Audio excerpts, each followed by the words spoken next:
হচ্ছে আজকে আমরা যে আলোচনা করব সেটা হচ্ছে ২ টা ট্যাক্স রিটার্ন নিয়ে কথা বলবো। একটা হচ্ছে প্রাইভেট এমপ্লয়ি, সেলারি পারসন আরেকটা হচ্ছে গভর্নমেন্ট এমপ্লয়ি। এই ২ টা রিটার্ন নিয়ে হচ্ছে আজকে কথা বলব। এটা হচ্ছে রিটার্নের ৫ ক্লাস মানে ভেঙে রিটার্ন গুলো থাকবে। তো সেই হিসাবে যদি আমরা শুরুতে একদম রেট গুলো নিয়ে কথা বলি, যে কোনটা কত রেট এটা তো আমরা জানি। এবার যেটা অ্যাসেসমেন্ট ইয়ার হচ্ছে ২৫-২৬ এর জন্য অ এইটা হচ্ছে পুরুষের জন্য একটা রেট। সেটা আমরা ১ম এ ৳৩.৫ লাখ হচ্ছে অব্যাহতি পাচ্ছে। বাকিটা হচ্ছে সর্বোচ্চ স্ল্যাব হচ্ছে ৩০%। তো যদি ফিমেল হয় সেটা আমরা জানি ১ম অব্যাহতির পরিমাণ হচ্ছে ৳৪ লাখ আর বাকি সবগুলো জিনিস হচ্ছে একই রকম। তারপর আমরা এখানে 3rd জেন ৩য় লিঙ্গের যদি হয় সেটা হচ্ছে ৳২,৭৫,০০০, ৳৪,৭৫,০০০। তারপর হচ্ছে ফ্রিডম ফাইটার এর একটা ক্যাটেগরি আছে। এই মূলত হচ্ছে ক্যাটেগরি গুলো আছে যাদের হচ্ছে এক্সাম্পশন এর পরিমাণটা একটু ডিফারেন্ট। তো সেক্ষেত্রে আমাদের ১ম এ যে জিনিসটা খেয়াল রাখতে হবে, আমরা কিন্তু বর্তমানে যে রিটার্ন গুলো সাবমিট করতেছি, এটা হচ্ছে এই ধরনের ট্যাক্স রেট যেটা আছে, এটাতে হচ্ছে আমরা সাবমিট করতেছি। কিন্তু আমাদের মূল মানে সামনের ২ বছরের জন্য কিন্তু অলরেডি আমাদের ট্যাক্স রেটের পরিমাণ দিয়ে দিছে। তো সেক্ষেত্রে যে ট্যাক্স রেটের পরিমাণটা দিয়ে দিছে সেটা কিন্তু এটা থেকে ডিফারেন্ট। মানে ১ম এ ৳৩,৭৫,০০০ দিয়ে হচ্ছে ওখানে হচ্ছে যে এক্সাম্পশন এর পরিমাণটা থাকছে। তাহলে আমরা ১ম এ হচ্ছে আমরা যদি একজন প্রাইভেট এমপ্লয়ির ট্যাক্স ক্যালকুলেশন করার আগে আমরা যদি পেজ গুলো সম্পর্কে পরিচিত হই, যে একটা রিটার্ন এর পেজে কি জিনিস আছে। যেমন আমাদের মূল রিটার্নটা হচ্ছে ১০ পেজে। এখানে এক্সট্রা অনেক কিছু থাকতে পারে কিন্তু আসলে মূলত হচ্ছে আমাদের ১০ পেজের একটা রিটার্ন। তো আমাদের খেয়াল রাখতে হবে ১০ পেজ হচ্ছে রিটার্ন কিন্তু আমাদের যত বড় রিটার্ন হবে তত বেশি সাপোর্টিং ডকুমেন্ট হচ্ছে আমাদের লাগবে। সেই ক্ষেত্রে দেখা যায় একটা রিটার্নের ক্যালকুলেশন মূল যদি ১০ পেজও হয়, প্রতিটা সাপোর্টিং এর জন্য যেমন এফডিআর ক্যালকুলেশন দেখাতে পারি, মানে যতগুলা আ সম্ভব আমাদের আলাদা ক্যালকুলেশন করে ওইগুলো কিন্তু আসলে রিটার্ন এর হচ্ছে একটা পার্ট। কারণ এখানে আমাদের রিটার্ন যদি আমরা ১০ নাম্বার পেজে আসি, দেখা যায় হচ্ছে আমাদের যদি আমাদের অন্যান্য কোনো কি জিনিস হচ্ছে আমাদের অ্যাটাচমেন্ট করতে হবে। এখানে কিন্তু এনক্লোজ সেপারেট স্টেটমেন্ট ফর যে অনেকগুলা জিনিস হচ্ছে এখানে ম্যান্ডেটরি আমাদের সেপারেট দিতে হচ্ছে। এছাড়া আমাদের যেটাই প্রয়োজন মনে করতে হবে, সেটা হচ্ছে আমাদের অ্যাটাচ করতে হবে যাতে পুরো ক্যালকুলেশনটা সহজেই হচ্ছে কেউ ইজিলি বুঝতে পারে। তো ১ম পেজে হচ্ছে বেসিক ইনফরমেশন এটা আমরা সবাই জানি। এখানে হচ্ছে জাস্ট যেহেতু আমরা এখন আইটি ১১/গ/২০২৩ মানে বড় যে ফর্মটা আছে, এটা হচ্ছে রিটার্ন এর জন্য ব্যবহার করা হয়। তো এটাতেও যদি আমরা ১ম অংশ দেখা যায় এখানে ফর অফিস ইউজ। এখানে হচ্ছে এই পেজটা হচ্ছে অফিসের কাছে থাকে। আমাদের কাছে হচ্ছে অ্যাকনলেজমেন্ট টা দিয়ে দেয়। আর রিটার্ন এর ১ম পেজ যেটা অফিসের ক্ষেত্রে থাকে, এইটা এটা হচ্ছে এই পেজটা থাকে। তো সেক্ষেত্রে দেখা যায় তারা অফিস ইউজ করার জন্য রেজিস্টার নাম্বার দেন, ভলিউম নাম্বার দেন, ডেট অফ সাবমিশন সবগুলো দিয়ে হচ্ছে ওরা এখানে একটা মানে তাদের জন্য একটা হিসাব রাখে। তো এখানে আমরা দেখতে পাচ্ছি প্রায় ম ১৪ টা মানে ১৪ টা ঘর আছে। যে এখানে ১ম এ নাম থাকতেছে, ন্যাশনাল আইডি, টিন এরকম করে হচ্ছে ১৪ টা এন্ট্রি আমাদের দিতে হচ্ছে। তো কিছু এন্ট্রি হচ্ছে আমরা অনেক সময় দেই না। যেমন ওয়াইফ বা হাসব্যান্ড এর নেম। এটা খেয়াল রাখতে হবে। যখন ২ জনই হচ্ছে সেপারেট করে রিটার্ন সাবমিট করে, তখন হচ্ছে যদি কেউ কারো কাছ থেকে টাকা-পয়সা নেয়, তখন কিন্তু আপনাদের এই জিনিসটা ভালোভাবে খেয়াল করে পূরণ করতে হবে। ওয়াইফ বা হাসব্যান্ড এর নাম, তার টিন সেটাও দিতে হবে। যাতে কোন কারণে যদি উনারা চেক করতে চায়, সেই ক্ষেত্রে যাতে চেক করার একটা জায়গা থাকে। তারপর এখানে অ্যাড্রেস নিয়ে অনেকে বলে। সব ক্ষেত্রে হচ্ছে আমাদের এখানে অ্যাড্রেস গুলো হচ্ছে সাধারণত কারেন্ট অ্যাড্রেস গুলোই ব্যবহার করতে হয়। অথবা যেখানে হচ্ছে আমরা চিঠিটা রিসিভ করতে পারবো, যদি কোন কারণে ট্যাক্স অফিস থেকে চিঠি আসে সেটা যাতে রিসিভ করতে পারি, ঐরকম করে হচ্ছে আমাদের একটা অ্যাড্রেস দিতে হয়। তো এই ক্ষেত্রে আমাদের কালচার একটা এরকম হইছে যে আমরা অনেকে হচ্ছে যে এখানে মোবাইল নাম্বার, ইমেইল নাম্বার এই ২ টা জিনিস দেই না। কারণ এই ২ টা জিনিস দিলে একটা সুবিধা আছে, আবার একটু অসুবিধাও আছে। সুবিধা জিনিসটা হচ্ছে ইজিলি হচ্ছে যদি ট্যাক্স অফিস কোন ক্যালকুলেশন এর সমস্যা হয় বা রিটার্ন এর কোন এক্সপ্লেনেশন দরকার হয়, তখন হচ্ছে তারা আপনার সাথে যোগাযোগ করতে পারবে। তো রিটার্ন যখন খুব কমপ্লেক্স হয় তখন অনেকে হচ্ছে এটা দেয় না। কারণ ট্যাক্স পেয়াররা সাধারণত ব্যস্ত থাকে বা বড় ধরনের ট্যাক্স পেয়ার যারা আছে তারা এই সম্পর্কে অবগত থাকে না। এখন তাকে কল দিয়ে যদি বলে তাহলে সে জানেই না সে কারণ কোন ট্যাক্স লয়ার দিয়ে অথবা অন্য কাউকে দিয়ে রিটার্নটা সাবমিট করছে। সেক্ষেত্রে এই জিনিসটা হচ্ছে দেওয়া হয় না। তো এটা না দেওয়ার কারণ হচ্ছে না দেওয়ার কারণে আমাদের যে জিনিসটা হয় একটু সুবিধা-অসুবিধা ২ টাই আছে। তারপর হচ্ছে এখানে যদি আপনি চাকরি-বাকরি করেন, প্রতিষ্ঠানের নাম দিতে হবে যে আপনি কোন প্রতিষ্ঠানে চাকরি করেন। তারপর যদি আপনার অর্গানাইজেশনের মানে আপনার যদি কোন ব্যবসা থাকে সেক্ষেত্রে name of the organisation, business identification number, BIN যদি থাকে, তারপর এখানে হচ্ছে name and team of partners, members in case of firm, associate of person. যদি আপনি ফার্মের কোনো ব্যাপার থাকে তাহলে হচ্ছে এই তথ্যগুলো এখানে আমাদের দিতে হবে। তার মানে এটা হচ্ছে মূলত বেসিক ইনফরমেশন যে এটা ট্যাক্স অফিস ইজিলি আপনার সম্পর্কে তথ্য পাচ্ছে। তো আমাদের মূল যে আলোচনা বা ট্যাক্সের যে গণনা এটা হচ্ছে আমাদের পেজ শুরু হচ্ছে এটা থেকে। ২ নাম্বার পেজ থেকে। তো এখানে হচ্ছে আমরা সকল প্রকার ইনকাম দেখা যায় আমরা ১০ টা হেড থেকে হচ্ছে আমরা ইনকাম পাই। তার মানে আমাদের যত ধরনের ইনকাম থাকুক না কেন, আমরা হচ্ছে সর্বোচ্চ ১০ টা হেডের কোন না কোন হেডের মধ্যে আমাদের ইনকামটা অবশ্যই ফেলতে হবে। তো আমরা জানি কোন ইনকাম যদি সরাসরি কোন হেডে না পড়ে, তখন আমরা ইনকাম ফ্রম আদার সোর্সেস ব্যবহার করতে পারি। যেমন এখানে কয়েকটা নাম দিয়ে দিছে রয়্যালটি, লাইসেন্স ফিস, অনারিয়াম, গভর্নমেন্ট ইনসেনটিভ এরকম অনেক যতগুলো হয়, তার মানে আপনাকে কোন না কোন রিটার্ন এর নামের মধ্যে ফেলতে হবে। তো এখানে হচ্ছে আমাদের ইনকাম ফ্রম এমপ্লয়মেন্ট। এটাতে আমরা শিডিউল হচ্ছে ১ যদি আমরা শিডিউল ১ এ যাই, তো সেটা যদি আমরা ৪ নাম্বার পেজে হচ্ছে আমাদের শিডিউল ১ আছে। তো এখানে দেখবেন আপনারা ২ টা মানে A এবং B দিয়ে ২ টা অংশ আছে। ১ম অংশটা বলছে গভর্নমেন্ট এমপ্লয়িজ কারণ উনারা যেহেতু একটু ভিআইপি মানুষ, ফর্মের শুরুতে হচ্ছে উনাদেরকে রাখছে। আর প্রাইভেট এমপ্লয়ির একটু হয়তো মানে আমার কাছে মনে হচ্ছে তো particular of income from employment এর ১ম হচ্ছে যারা সরকারি এমপ্লয়ি। তো গড়ের ক্ষেত্রে একটু পার্থক্য আছে। যেহেতু সরকারি মানে যারা চাকরি করে সেক্ষেত্রে টোটাল ইনকাম প্লাস এক্সাম্পশন অংশটা এখানে থাকতেছে। তারপর হচ্ছে ট্যাক্সেবল ইনকামটা। তো সেক্ষেত্রে কিন্তু আপনি প্রাইভেটে যারা চাকরি করে, এখানে আপনি দেখতে পাচ্ছেন ২ টা অংশ। একটা টোটাল অ্যামাউন্ট যদি আমরা সাব অ্যামাউন্ট দিতে চাই, সেটা দিতে পারি। আর এখানে টোটাল অ্যামাউন্ট। যেহেতু হচ্ছে সকল ইনকামই হচ্ছে তার ট্যাক্সেবল। আর গভর্নমেন্ট এমপ্লয়ি যারা আছে তাদের সকল ইনকাম ট্যাক্সেবল না। কেবল দেখা যায় বেসিক সেলারি আর যে ফেস্টিভাল বোনাস সেই কারণে প্রাইভেট এমপ্লয়ি থেকে হচ্ছে সরকারি এমপ্লয়ির মধ্যে একটু পার্থক্য আছে। তাহলে আমরা শিডিউল ১ এর পরিচিত পেলাম সেটা হচ্ছে এমপ্লয়মেন্ট নিয়ে। তারপর আমরা যদি আবার চলে যাই, কারণ ১ম অংশতে আমি মানে সবগুলা পার্টের একটা সংক্ষেপে বর্ণনা দিব যাতে হচ্ছে আমাদের পরবর্তীতে রিটার্ন গুলো সম্বন্ধে বুঝতে সহজ হয়। তো দ্বিতীয় হচ্ছে আমাদের ইনকাম ফ্রম রেন্ট। এটা যদি আমরা শিডিউলে মানে ৫ নাম্বার পেজে যাই, আপনারা অবশ্যই সুন্দর করে পেজ মেইনটেইন করবেন। তাহলে দেখা যায় সহজে আপনি আইডেন্টিফাই করতে পারেন। তো শিডিউল ২ হচ্ছে ইনকাম ফ্রম রেন্ট। তো রেন্ট এর ক্ষেত্রে যখন আমরা যাব, তখন দেখেন এই ফরমেটে আমাদের রেন্টের ইনফরমেশন গুলো দিতে বলছে। কিন্তু আমরা যখন রেন্টের মানে জটিল যদি হয়, কারো দেখা যায় ৫ টা বিল্ডিং থাকে, ২ টা বিল্ডিং থাকে, ঐরকম করে যখন থাকে তখন হচ্ছে আমরা সেপারেট শিটে ক্যালকুলেশন করে আগে রাফ করে নিব এবং ওই শিটটাও জমা দিব ঠিকভাবে করে। তো এখানে আমাদের কিন্তু আবার সামারাইজ করব এখানে যে rent receive or annual value যেগুলো আছে কোনটা হচ্ছে হায়ার যেটা হায়ার এটা হচ্ছে আমাদের এখানে বসাতে হবে। Advance rent receive, value of any benefit in addition মানে আমাদের যে ফরম্যাটটা মানে যেটা অর্থাৎ রেন্ট যত টাকা আমরা পাইছি এবং আমাদের পৌরসভা বা যেখানেই অ্যাসেটটা অবস্থিত ওখানে যত টাকা মূল্য হয় এটা থেকে বেশি নিতে হবে। অ্যাডভান্স যদি কোন কারণে নেয় সেটা ভাড়া হিসেবে যদি ট্রিট হয় সেটা এখানে আসতে হবে। তারপর হচ্ছে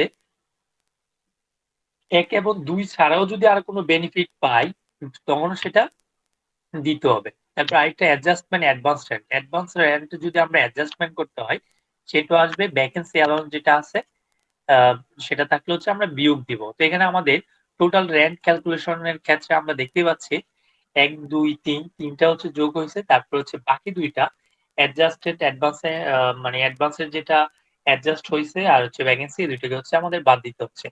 তারপর রিপেয়ার নিয়ে আছে। এখানে কিন্তু একটা জিনিস খেয়াল রাখতে হচ্ছে। রিপেয়ার অ্যান্ড কালেকশন বাবদ কিন্তু যে সকল বাড়ি কমার্শিয়ালি ব্যবহার করা হয় সেটা হচ্ছে 30% পাওয়া যায়। আর যেগুলো হচ্ছে কমার্শিয়াল না মানে রেসিডেন্ট হিসেবে ব্যবহার করা হয় সেসব ক্ষেত্রে হচ্ছে 25%। এর বাইরেও আপনি কিন্তু 25% বা 30% নিচ্ছেন। নেওয়ার পরও কিন্তু আপনার মিউনিসিপাল ও লোকাল ট্যাক্স যদি থাকে সেটাও কিন্তু বাদ দিতে পারবেন। রেন্ট রেভিনিউ মানে রেন্টের যদি আরো কোনো এক্সপেন্স দেন সেটাও কিন্তু দিতে হবে। আরেকটা গুরুত্বপূর্ণ যদি লোন নিয়ে বাড়ি করে সেক্ষেত্রে লোনের যে ইন্টারেস্ট সেটা কিন্তু আপনি দিতে পারবেন। তারপর ইন্সুরেন্সও দিতে হবে আদার্স এনি। তার টোটাল অ্যাডমিসিবল যে ডিডাকশন আছে এটা যখন আমরা বাদ দিব তখন হচ্ছে আমাদের এখানে হেডিং এ যখন টোটাল যেটা আসবে তখন এই অংশটাই হচ্ছে আমাদের ২ নাম্বার পেইজে এখানে চলে আসবে। পেজগুলো সব লিঙ্ক আপ করা। তো ইনকাম ফ্রম এগ্রিকালচার থেকে যদি হয় সেটাও আমরা শিডিউলে আমাদের যেতে হবে। আমরা ৫ নাম্বার পেজে শিডিউল ৩ ও আছে।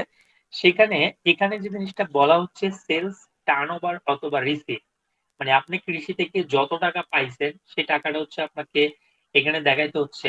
তারপর হচ্ছে গ্রস প্রফিট। আপনার খরচটা বাদ দিলে কারণ এটা নিয়ে একটা যদি ওরা কস্ট অফ গুডস সোল্ড নামে একটা হেডিং দিত এখানে তাহলে জিনিসটা হচ্ছে আরেকটু ভালো হইতো। তাহলে আমরা টার্নওভার থেকে কস্ট অফ গুডস সোল্ড বাদ দিয়ে তখন আমরা গ্রস প্রফিটটা বের করতাম। তাহলে বুঝতে পারতাম যে গ্রস মানে সিওজিএস এর পরিমাণটা কত আছে। তো আপনি যখন গ্রস প্রফিটটা বের করছেন তাতেই কিন্তু আপনি এখানে একটা লিস্ট আছে যেমন general expense, selling expense, land developer expense.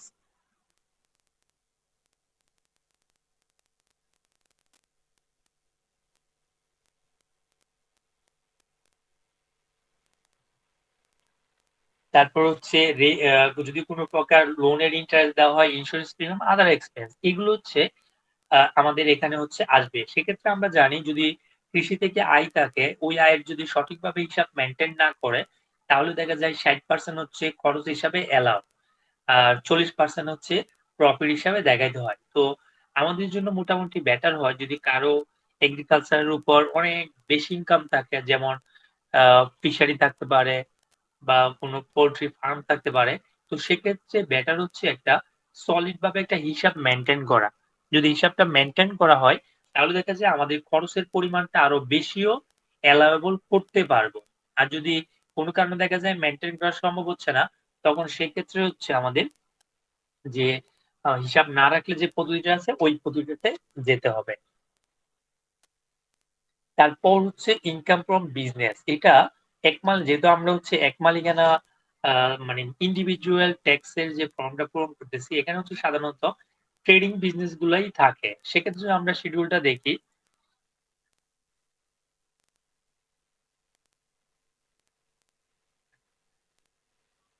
এই অংশে আমাদের আছে অর্থাৎ পেজ নাম্বার 6 এ আমরা দেখতে পাচ্ছি। তো এখানে হচ্ছে আমাদের বিজনেসে যখন আমরা ট্যাক্স ক্যালকুলেশন করব সেম ওয়ে যেহেতু আমাদের প্রফিট লস এর ব্যাপার আসতেছে, তাহলে আমাদের মূলত হচ্ছে মানে একটা সিওজিএস এর একটা কলাম দিলে সেটা সুবিধা হতো। তো আমরা এখানে সেলস যত হইছে, টার্নওভার, রিসিভ যত আসতেছে, তারপর হচ্ছে আমরা গ্রস প্রফিট। এখন অনেকেই হচ্ছে বলে যে গ্রস প্রফিট পার্সেন্টেজ কিরকম হবে? আমার কাছে অলরেডি একটা মুস্তাফি ভাই মনে হয় মুস্তাফিজুর। তো উনি দেখা যায় আমাদেরকে একটা লিস্টও দিছিল। তো সেখানে দেখাচ্ছিল যে একটা স্ট্যান্ডার্ড হচ্ছে গ্রস প্রফিট এর একটা রেট দেখাচ্ছে। তো এই সুবাদে অনেকটা প্রশ্ন করে যে ভাই এরকম একটা মানে বিজনেস আছে সেক্ষেত্রে আমি গ্রস প্রফিট কত ধরবো? বা পার্সেন্টেজটা কত হবে? তো আমি সবসময় এটাই বলি, কারণ আপনি হচ্ছে ট্যাক্স রিটার্ন করবেন অ্যাকাউন্টস এর ভিত্তিতে। আপনার যদি প্রপার অ্যাকাউন্টিং নলেজ না থাকে, তাহলে আপনার অবশ্যই শিখা উচিত। অ্যাকাউন্টিং এর কোর্স করতে পারেন অথবা আদার সোর্স থেকে। কারণ আপনি হচ্ছে আমি যখন পরবর্তীতে মানে অডিট রিপোর্ট প্লাস হচ্ছে কোম্পানি ট্যাক্স ক্যালকুলেশন করতে দেখাবো, তো ওখানে হচ্ছে আমরা মানে এই জিনিসটাকে সবচেয়ে বেশি হাইলাইটস করে দেখাবো যে আসলে আপনার কিরকম করে হচ্ছে গ্রস প্রফিটটা বের হয়, কিরকম ডাটা হিসাব রাখতে হচ্ছে। তার মানে হচ্ছে আমি যদি একটা পার্সেন্টেজ এলাও করি এখানে, যেমন হয়তো ট্রেডিং বিজনেসে কোথাও রাসেল ভাই থাকলে সেটা বুঝবে। যে আমরা মানে একটা জিনিস নিয়ে ইম্পোর্টারের ক্ষেত্রে 50% ভ্যালু এডিশন করলে কি হবে, না করলে কি হবে? এই ২ টা জিনিস নিয়ে আমরা অনেকগুলো মাথা ঘামাইতে হচ্ছে। তো সিমিলার ওয়েতে কোন প্রতিষ্ঠানে দেখা যায় গ্রস প্রফিট হইতে পারে 20%, কারো হইতে পারে 50%, কারো হইতে পারে 5%। তাহলে যদি আমরা অ্যাকচুয়াল হিসাব না করি, সেক্ষেত্রে দেখা যায় ট্যাক্সের একটা বার্ডেন বেশিও চলে আসতে পারে, কমও চলে আসতে পারে। তো দেখা যায় গত আমাকে কিছুদিন আগে এক ভাইয়া নক দিছিল। উনার একটা মানে এক্সপোর্ট ওরিয়েন্টেড একটা ইনকাম ছিল। সেটা কোনভাবে হেডের ভুলের কারণে ওইটার উপর অ্যাবনরমাল ভাবে ২২-২৩ লাখ টাকা হচ্ছে মানে ট্যাক্স চলে আসতেছে। কারণ হেডিং এ উনি এটা ভুল করছে। তো পরবর্তীতে উনাকে সলিউশন দিলাম যে এটা এই হেডে দিতে হবে। তখন দেখা যায় ওইটা সে এক্সাম্পশনই পাইছে। মানে ওইটাতে আসতেছে না। এখন যদি ২৩ লাখ টাকা ট্যাক্স মানে আপনি হিসাব করে ট্যাক্স পেয়ার কে বলতেন যে ভাই আপনার এই, তো আপনার ক্লায়েন্ট কোথায় যাইতো? মানে আপনি কোথায় যেতেন? তার মানে হচ্ছে এগুলো অনেক বেশি হচ্ছে আপনার মোটামুটি অ্যাকাউন্টিং ট্রিটমেন্ট অনুসারে করলে তখন অ্যাকচুয়াল সিনারিটা আপনি ব্যাখ্যা করতে পারবেন যে আপনার এই খাতে এত খরচ হইছে, আপনি এত টাকা টার্নওভার নিছেন। তাহলে আপনার গ্রস প্রফিট এটা আসতেছে। তার থেকে আপনি জেনারেল, অ্যাডমিনিস্ট্রেটিভ, সেলিং এক্সপেন্স এগুলো বাদ দিলে এটা আসতেছে। তখন হচ্ছে আপনার একটা যুক্তি থাকবে যে আপনার পক্ষে একটা ব্যাকআপ থাকবে। সেক্ষেত্রে আপনার কাজ বেশি করতে হবে। আপনি যেটা বললেন যে আপনাকে ৫ কোটি দিয়ে বলল, আপনি সুন্দর করে নিজের মতো করে করলেন। কিন্তু ক্যালকুলেশন করলে দেখা যায় এই রিটার্নটা সাবমিট করতে আপনার ১ সপ্তাহ লাগতে পারে। ব্যাংক রিকনসিলিয়েশন করা, আদার্স সবগুলা জিনিস করা। আর যদি আপনি মুখস্থ এরকম করে ফেলেন তাহলে আপনি প্রপার মানে লয়ার হইতে পারবেন না। যেটা একটা আজকেও আমি যখন একটা যে পোস্ট শেয়ার করলাম, সেক্ষেত্রে দেখা যায় হচ্ছে নিজে যে হচ্ছে মানে ট্যাক্সের যে ব্যাপারটা উনি করছে মানে এমন মিস্টেক যেটা ফরমালি কথা বলা উচিত না। মানে আরো অ্যাডভান্স লেভেলের টেকনিক মানে থাকা দরকার ছিল একটা লয়ার হিসাবে। তো সেক্ষেত্রে আপনি যখন একটা প্রপার মানে ক্যালকুলেশন বা আন্ডারস্ট্যান্ডিং ভালো থাকবে, তখন হচ্ছে আপনার ভুল করার সম্ভাবনা কম থাকবে। আর এটার হচ্ছে একটা বেনিফিট আপনি পরবর্তীতে পাবেন। তার মানে আপনার ডেফিনিটলি অ্যাকাউন্টস সম্পর্কে দক্ষ হইতে হবে। কারণ এই যে পেজটা আমরা শিডিউল 4 বের করছি খুবই গুরুত্বপূর্ণ। আপনি দেখেন এখানে আবার সামারি অফ ব্যালেন্স শিট। আপনি এখানে প্রফিট মানে ছোট্ট করে আমরা এখানে দেখলাম যে ইনকামের সামারিটা দিয়ে দিছি। দিয়ে দেওয়ার পর এখানে হচ্ছে আবার আমরা ব্যালেন্স শিট। আমরা যদি অ্যাকাউন্টিং এর যে ব্যাকগ্রাউন্ড যদি না হয়, তাহলে অনেকে বলতে পারে যে ব্যালেন্স শিট কি? সহজ কথা হচ্ছে ব্যালেন্স শিট হচ্ছে সম্পদ, দায় ও মালিকানা সত্ত্বের একটা বিবরণ। এখানে যেহেতু পুরোপুরি আইএএস, আইএফআরএস এরকম মেইনটেইন করে না এক মালিকানার প্রতিষ্ঠানে, সেক্ষেত্রে এখানে দেখাচ্ছে ক্যাশ এবং ব্যাংক ব্যালেন্স।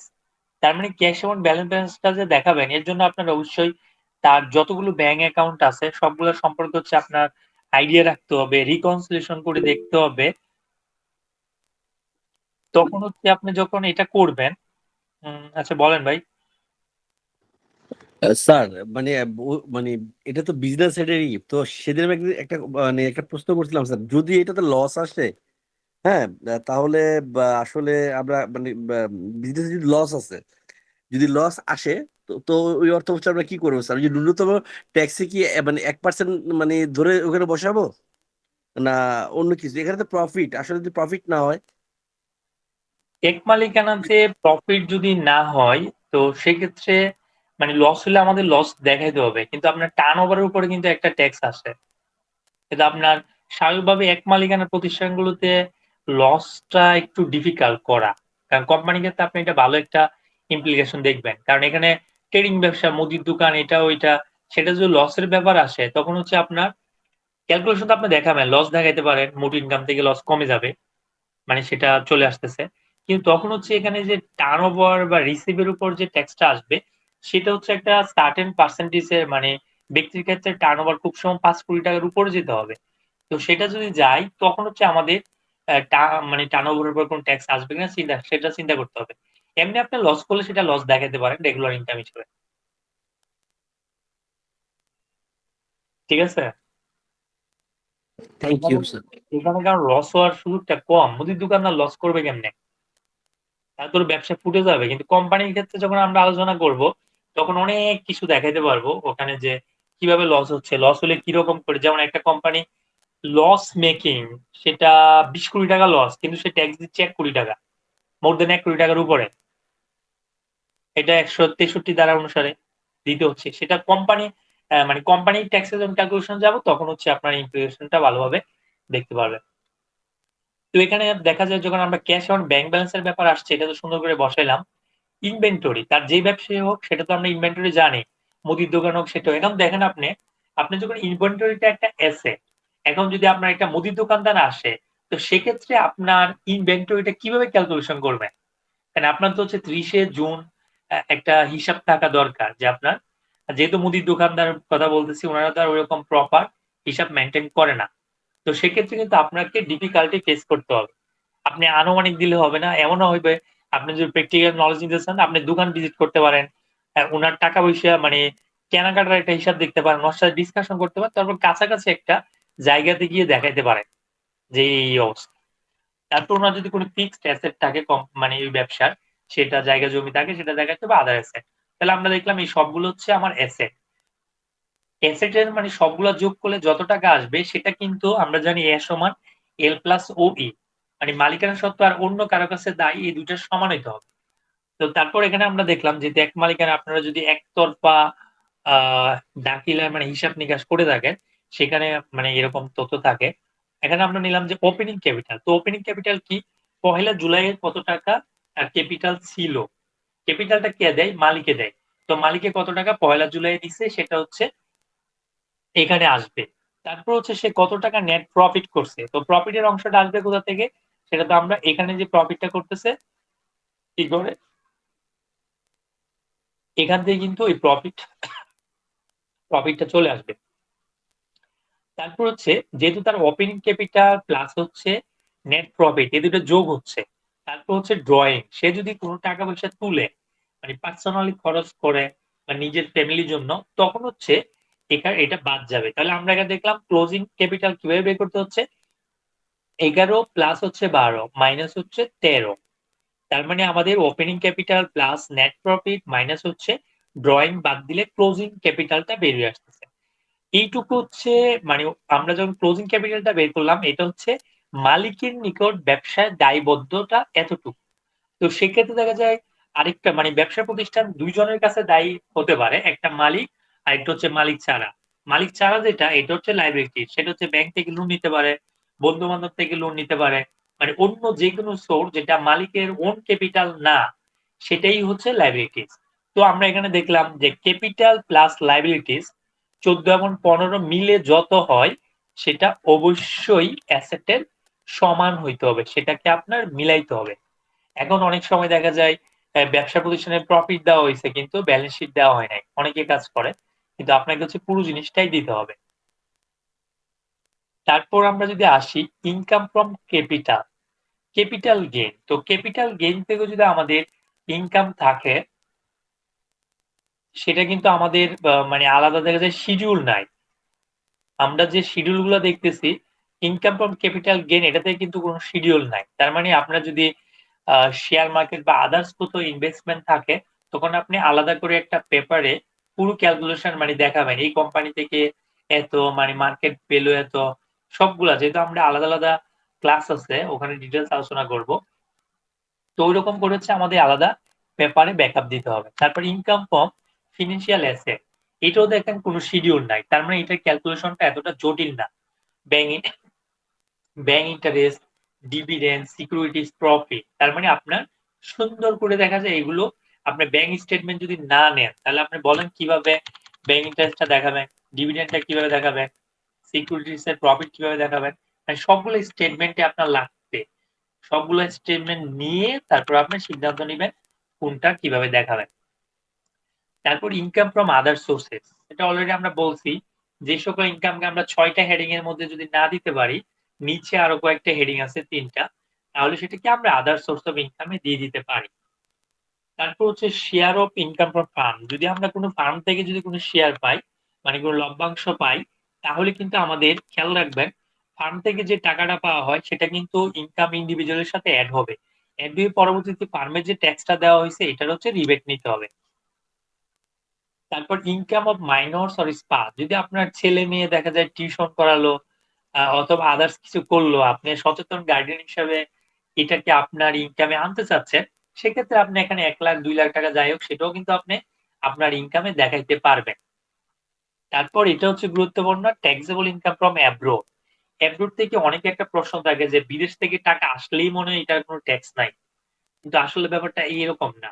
বিদেশ থেকে আপনি স্পষ্ট যে জিনিসটা বলে দিছে, সেটা হচ্ছে যদি বাংলাদেশে কোনো নাগরিক বিদেশ থাকে, আর সেই যদি রেমিটেন্স হিসাবে কোনো টাকা দেশের কারো কাছে পাঠায়, তখন হচ্ছে এইটা হচ্ছে গিয়ে এক্সাম্পশন, মানে রেমিটেন্স এর এই টাকাটা হচ্ছে ট্যাক্সেবল না। ইভেন উনি শুধু ব্যাংকিং চ্যানেলে পাঠাবে, উনার রিটার্নেও টাকাটা দেখাইতে হবে এরকম না। কিন্তু বাকি সব ক্ষেত্রে এটা যেহেতু আমাদের শ্রমিক বা আমাদের কর্মজীবী মানুষের টাকা, মানে বিদেশ থেকে সরাসরি আনে, এটার ক্ষেত্রে অব্যাহতি দেওয়া হয়েছে। কিন্তু বাকি সব ক্ষেত্রে আলাদা আলাদা ক্যালকুলেশনের ব্যাপার আছে, যা আমরা একদম ফাইনাল ক্লাসে ইনশাআল্লাহ বেঁচে থাকলে ওখানে ব্যাখ্যা করব। তো এইগুলো যখন আমরা ১০ টা হেডে টোটাল ইনকাম এগ্রিগেট মানে ১ থেকে ১০ করলে আমাদের যা আসে সেটা হচ্ছে আমাদের এখানে দেখাইতে হচ্ছে। তারপর এই অংশটার পর হচ্ছে ট্যাক্স কম্পিটিশন। আমরা ট্যাক্সটা যে গণনা করব সেটা। তো ১২ নম্বর যে মানে সিরিয়ালে যদি আমরা যাই, gross tax on taxable income. আপনার কত টাকা গ্রস ট্যাক্স আসছে? কারণ এগুলোর জন্য হচ্ছে আপনি দেখতে পাচ্ছেন আমি এখানে কি করলাম, কম্পিটিশন শিটকে রেফার করলাম। আমাদের যদিও এখানে বসাইতে হবে, আপনাকে অবশ্যই একটা কম্পিটিশন শিট এরকম করে মেইনটেইন করতে হবে। যাতে আপনার এখান থেকে ডাটাগুলো আপনার এক নজরে দেখে ডাটাগুলো যখন ওখানে নিবেন তখন হচ্ছে আপনার ভুল হওয়ার সম্ভাবনা কম থাকবে। তো অনেকে এই জিনিসটাও বলে যে এখন তো সব ই-রিটার্ন। তো ই-রিটার্নের যখন হয় তো আমরা এক্সেলে কি কাজ? কিন্তু আপনারা এটা একদমই এই ভুলটা করবেন না। কারণ এক্সেলটাতে আপনি ক্যালকুলেশন আগে করে নিলে ইজিলি হচ্ছে আপনি ফাইন্ড আউট করতে পারবেন যে কোথায় কি মিস্টেক হচ্ছে।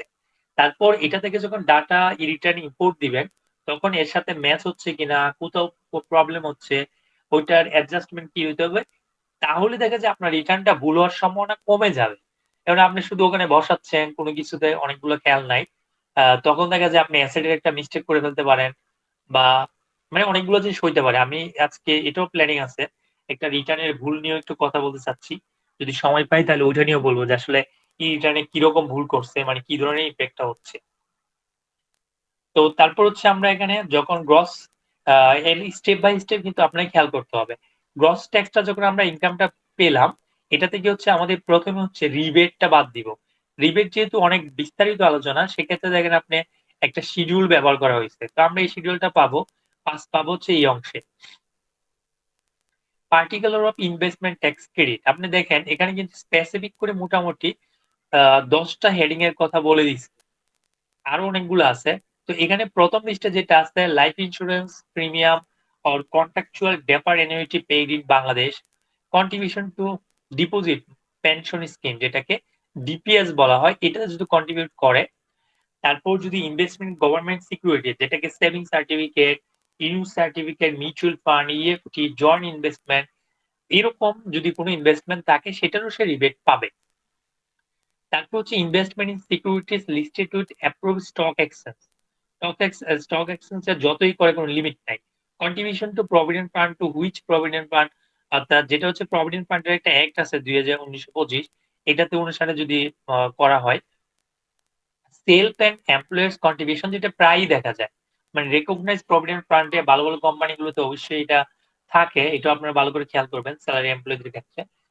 আপনার হচ্ছে এই ডিপোজিটের মানে ডকুমেন্টটা চেয়ে নিবেন যে এফডিআর এর একটা স্টেটমেন্ট দেয় কোম্পানি থেকে নিয়ে দেওয়ার জন্য। কারণ ওখানে একটা মিস্টেক করে একটা রিটার্ন নিয়ে, যেটা আমি অলরেডি অডিট ফেস করতেছি। তো সেম মানে এমন মিস্টেক করছে, মনে করেন আপনার ওপেনিং ব্যালেন্স থেকে শুরু করে এই বছর যেটা ঢুকছে, আপনার রিবেট নেওয়ার সময় সবসময় খেয়াল রাখবেন এই বছর যে অ্যামাউন্টটা দিছে ওইটার উপর রিবেট পাবেন। আপনি মনে করেন ১০ বছর ধরে শেয়ার ইনভেস্টমেন্ট করতেছেন, ১০ বছর ধরে আপনার টাকা হয়ে গেছে ১০ লাখ। তো ১০ লাখ টাকার উপর তো প্রতি বছর আপনাকে রিবেট দিবে না। আপনার ফিনান্সিয়াল ইয়ার এর মধ্যে কয় লাখ টাকা ঢুকাইছেন, ১ লাখ টাকা ঢুকাইছেন ধরেন, তো সেটার উপর রিবেট পাবেন। এখন যদি আপনি মনে করেন ১০ লাখের উপর রিবেট নিয়ে নিলেন, তো আপনি কি ধরনের একটা মিস্টেক করলেন? কারণ এগুলো তো প্রতি বছর নিচ্ছেন। তো সেটা বারবার নিয়ে নিলে মানে এরকম তো আইনের সুযোগ নাই। তো ওই রিটার্নে গেছে এরকম একটা কাজ করছে। কারণ আসলে আমাদের হয়তো দোষ আছে এখানে যে আমরা বিভিন্ন ভিডিও হচ্ছে ইউটিউবে দেই। আসলে আমাদের পারপাস গুলো থাকে হচ্ছে যারা এটা নিয়ে কাজ করে তাদেরকে হেল্প করা।